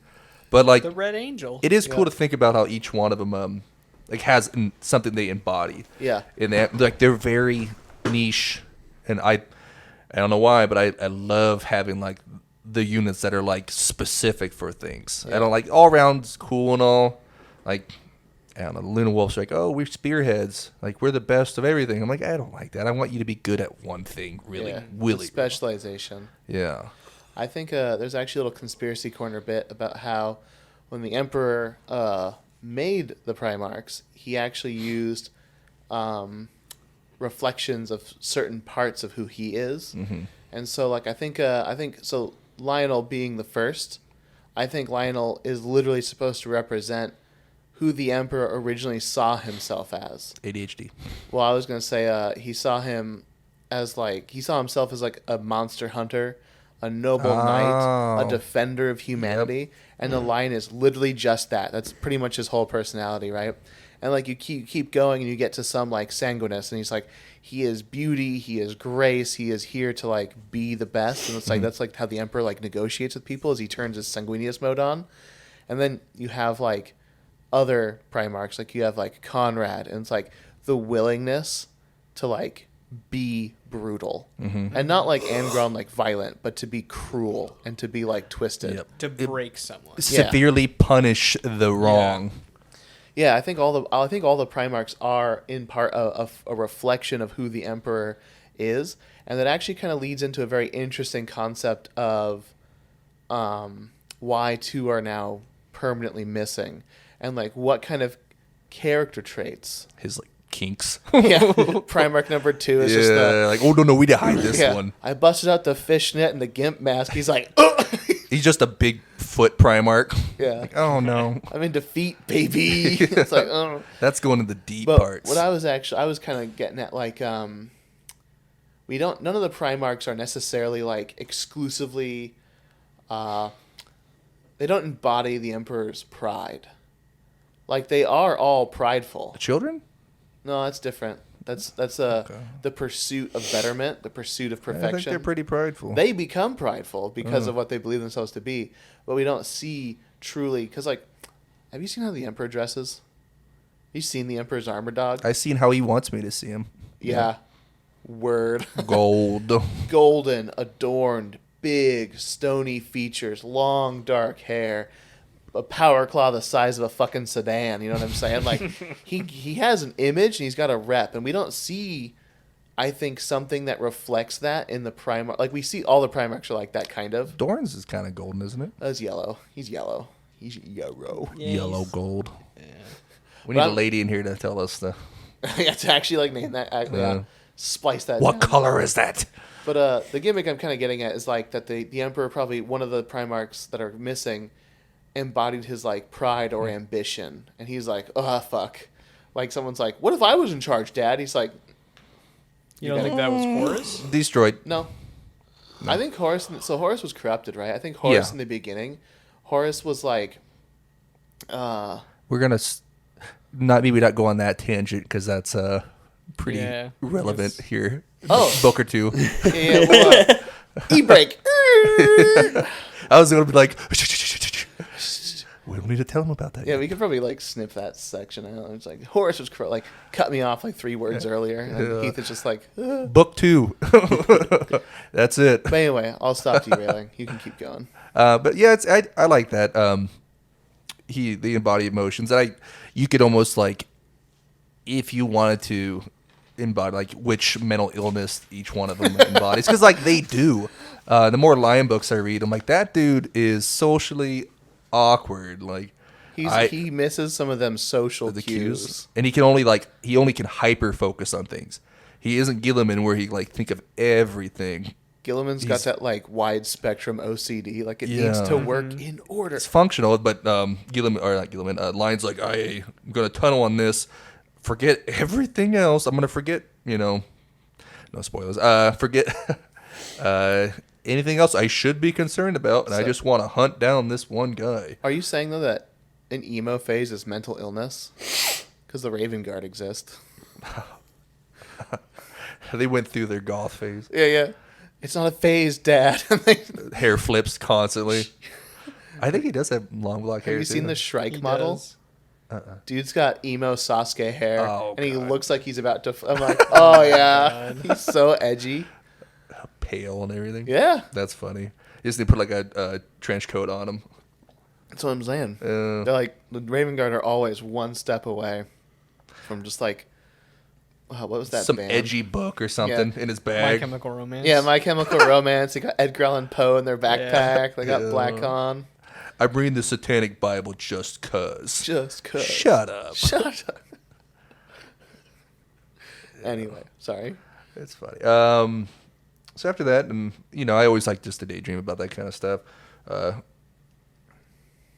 It's often stuff that And helps then- me get to sleep. And try to, like, assign myself a legion. Like, what legion would I be? Oh, that's... Horoscope test. Dude, horoscope? Dum-sh. I'm full of shitty puns. Hit the button. Hit the button. Hey, hit the Luke. sad button. Hit the button, Luke. Wah, wah, wah. Horoscope. Da-dum-sh. No, if I hit the button, we have to add an entire track to this. Well, we have a button that goes da-dum-sh. Cool bits. Sanguinius and them. We got the Primarchs on murder now. Mm-hmm. Bugs are fucked. Yeah, like, as soon as Sanguinius pops up, the dude takes out Titans. There's no bug big enough to put that guy down. There might be. Oh, God. Is Horus I a don't know. bug? He's a roach, kind of. Oh, But yeah, shit. Saul ends up giving some of the artifacts, some of the remains of the Blood Angels that he found on the trees and such to Sanguinius. And Sanguinius is the dad that the Emperor should have been. He knows all of his sons by name. He cries for him and stuff. The dude just, like, loves his people. Yeah. And humans and mankind. And he's getting all, like, emotional. He's like, And, like, if you make Sanguinius cry over his people, like, he's going to switch to anger right afterwards, man. He'll shed a single tear for him, and He's going to introduce you to the people's elbow. yeah, And it's not from the top rope. He can fly. It's from the as high as he can get up in air to come back down on you. yeah, those flying bugs are fucked. Like we can just no, whoosh, whoosh, whoosh. But and it kind of goes off on how close Horus and Sanguinius are, and this plays big parts to the rest of the heresy. But Horus goes off like he's the closest of brothers. They've shared strategy. They've shared everything essentially, and they are a pretty good big force to be reckoned with, politically and in warfare. Because like Horus is a good salesman. He'll be selling all the old used cars pretty well, and Sanguinius just like makes everybody love him. So, cool team. And Mournival tries to convince Horus not to join the fight, but Horus is having none of that, considering like Why? this is a chance for him and his brother to fight again. Crank on someone. And he hasn't fought really since. Why do they try to talk him out of it? Because he's an asset now. They're like, oh, if you die, or if you get defeated, or if you get hurt, like, we don't know what's going to happen. You are the War Master. Command us to do your bidding. And he's like, listen, I ain't no pussy. Like, I'm going in there. yeah, I got this. And, so they do their campaign. It takes a bit. But they just slap. It doesn't go too in-depth on it, but it'll eventually jump to Loken and Mercedes about the feats of strength on murder. All the crazy shit. They burned him out of the burrows. They took out all the big bugs and more of those big mushroom daddy trees. So like they eventually could get down heavy ordnance and tanks and stuff, and you can be fast as you want through the stalks of your forest. But if it all gets burnt down, you have nowhere to hide, and that little grubs give them away. Like, oh shh. But it's silly. They're like they just did this to start with or something. But it can never be that easy. Horus and Sanguinius eventually talk, and they have a couple days of rest and stuff because they were fighting for. I mean, Space Marines and Primarchs can fight for days on end, but they eventually have it'll catch up to them. Yeah. They go to War Room and talk, and Sanguinius is like the good angel on his shoulder and be like, hey, you need to keep good terms with the brothers and stuff, and he kind of placates the relationship a little bit. He'll tell other Primarchs hey, respect Horus, but not that they actually. Some will listen, the more reasonable ones. The Primarchs Angron, hey, not so much. It's a little hard for him with the nails. Yeah, it's his fault, but also not his fault, I think. But if he had a better dad. Yeah. He had a better dad if he wasn't fucking. If somebody didn't launch them all out when they were babies. Oh, no, that ever gets brought up. Whole dadness. No spoilers. Not yet. Yeah, We'll sometimes it's hard doing this when you know most of the end too. That's the problem. Well, that's always been kind of the issue with Warhammer, though. Is it's kind of told out of order. And super technically, a lot of people will know the end or vaguely what the big points of it are. But I mean, it doesn't help when there's some of the most iconic imagery of Warhammer is the fight, the fight and the Emperor on his throne. Mm-hmm. Which kind of implies a lot. Old crispy daddy. Old crisp daddy. Sanguinius reminds Horus that this is the first I think we hear of it, that they want their names to be changed from the Luna Wolves, and this is the Emperor wants. So the Luna Wolves are recognized as the War Masters group. They want the name changed from Luna Wolves to Sons of Horus, and that's when we first get introduced to that name. And it's weird that Sanguinius being hey, you should do this. So the whole issue with Eidolon not respecting Tarek, and dude, I am the War Master's dude. I am that guy. I need that respect. And changing their names of the sun to Horus would potentially give them that. And they'll change their colors and stuff too. And they're wrapping up murder. They're all doing good. And then all of a sudden they catch another ship on their auspex, on their radar. And they don't know who it is. It's not Blood Angels. It's not Luna Wolves. And it's not Emperor's Children. It's something different and cool looking. And the ship pops up, and the question it's like, why didn't you listen to the beacons? And they're like, huh? Like, yeah, all that music was warnings about this fucking planet. Like, it's a different species of humans. A different...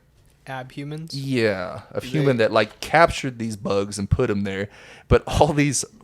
satellites and beacons that are making this music was a warning, like, hey, this is a planet full of super dangerous bug people or bug things, like, do not go on it. But do they describe the vessel? Yeah, I think I can reread it. It's a little bit. It is, I think it's longer and skinnier, I believe, than the Imperial vessels. And they describe it as like super high tech look, and I think it'd be more elegant too than the like blocky, almost cathedral architecture of like the Empire. Yeah, I mean they make beautiful things, but like it's very like basic and harsh and brutalistic. Gothic. Yeah, very gothic. Yeah, whereas like this vessel might be closer to like an Eldari kind of like Eldar, slickness like to it. Star Trek-y. Yeah. Star Trek. But that's where part 2 ends, is when these boys just coming out of nowhere. I think they came through like under the radar too, so just like boot, submarine alarms going off. And yeah. Part 3. Pretty cool. Time, huh? Be pretty cool. Meet some cool boys. Some of my favorite actually. But yeah, I don't know what they're gonna do, man. How's Horus and how the Luna Wolf's gonna handle these new beings? These newcomers to the party, huh? They're gonna be any repercussions for Eidolon? Hopefully. Yes. Hope he gets what he deserves. Yeah, and if they're a subspecies, are they gonna be something like, or not abhuman? Are they gonna be something viable that's going to submit to the new? Not the new, but just like, Imperial codes. But, yeah. My vote, I'm guessing no. That'd be a safe vote. Jared, through listening, did you have any questions that we could potentially clear up for us or for the listeners? So it was 2 different stories. Like half of it was on murder, and then that's where I got confused. Yeah, they jump. I try to whenever I say jump to this or that, the authors like to do a lot of breaks, so it's not just like all a murder at once. Like, tell this story and then tell this story part 1, tell this story part 1, and then tell first stories part 2. I always find it's like they'll give like some action, but then they'll pop off and give you like some like filler, but like background knowledge. You start to be able to relate to the characters. Like most novels, like they want you to have some kind of emotional connection with the people that are the main characters, and you're not going to get that through just battle.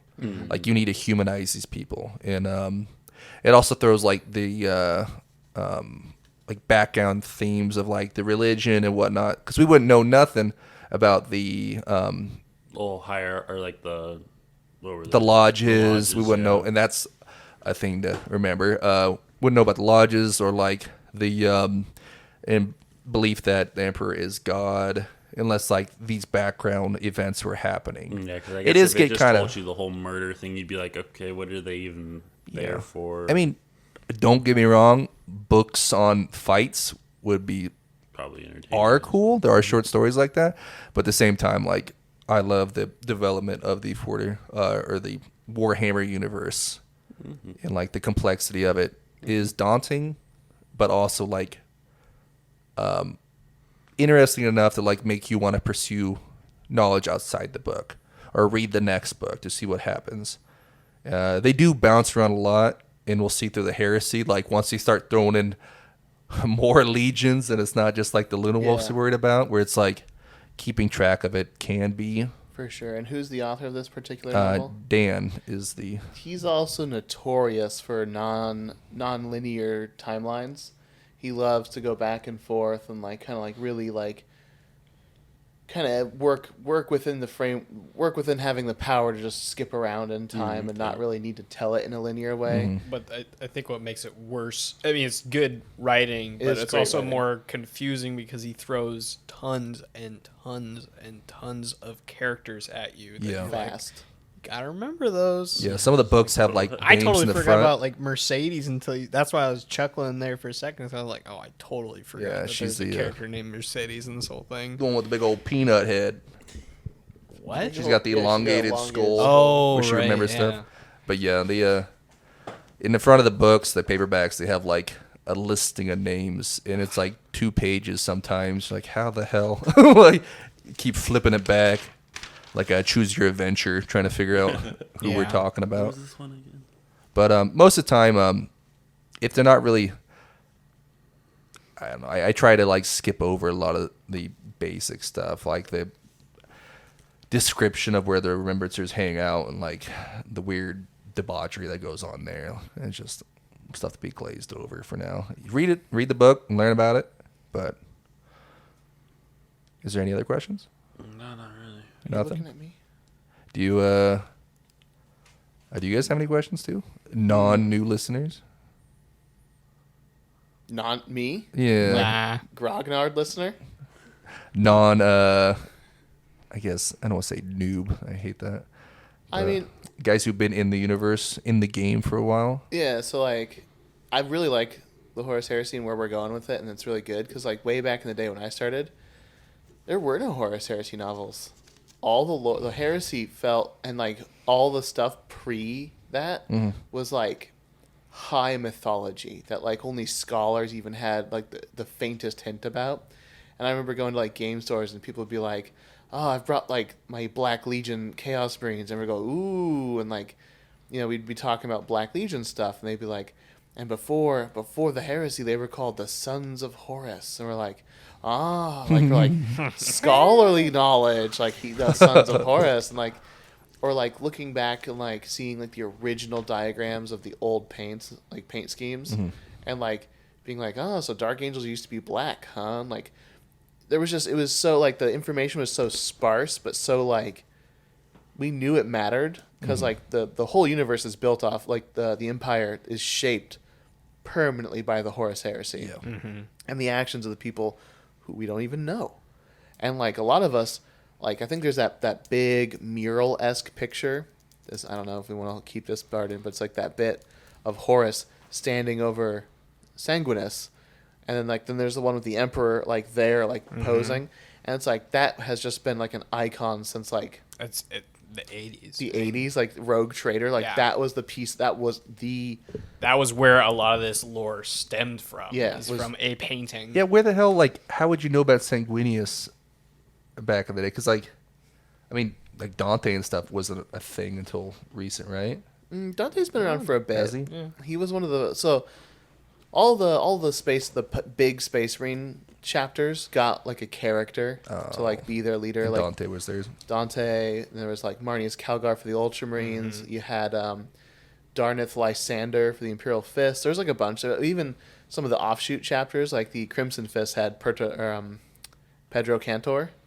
He was pretty cool. So it's like we kind of had ideas of like how big the heroes could be, but then when we ever spoke about like the Primarch, that was like it'd be like a warrior cult referencing like Thor or something. That would be weird.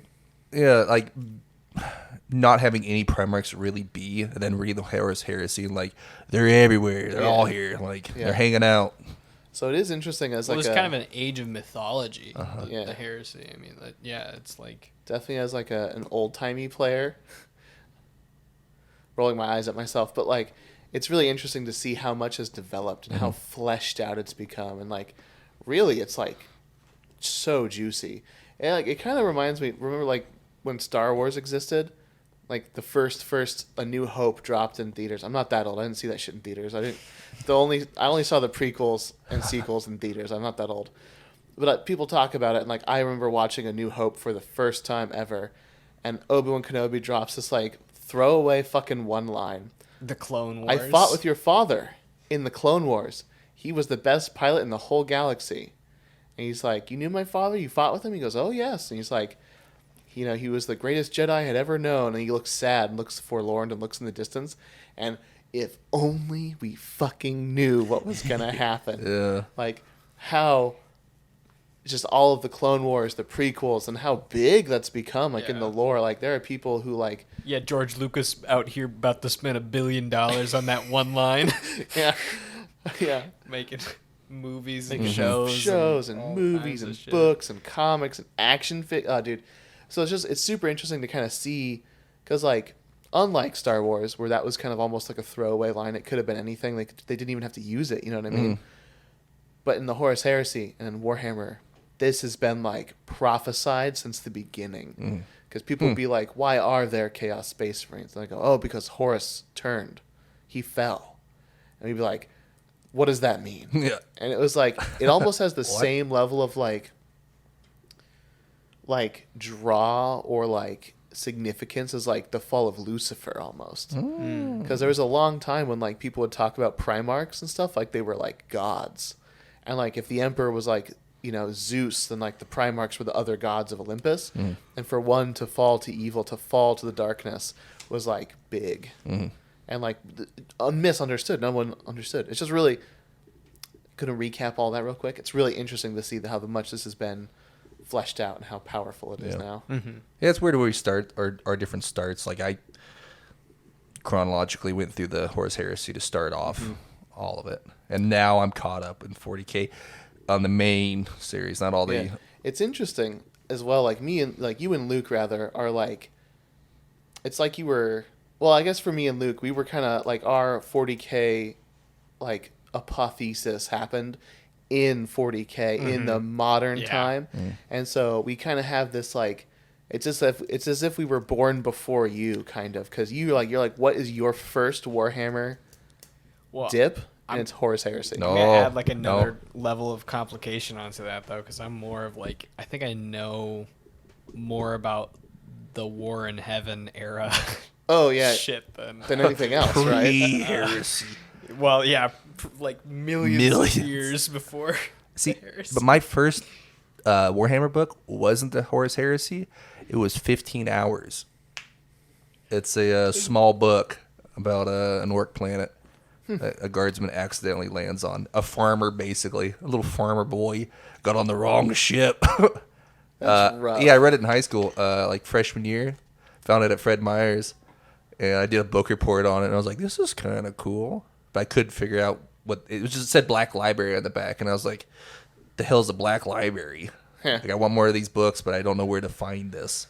I think we've talked about that book before. That's the one that's like 15 hours is the average lifespan of a Yeah, guardsman. on that planet. Yeah, like you land, Rough. you get less than a day.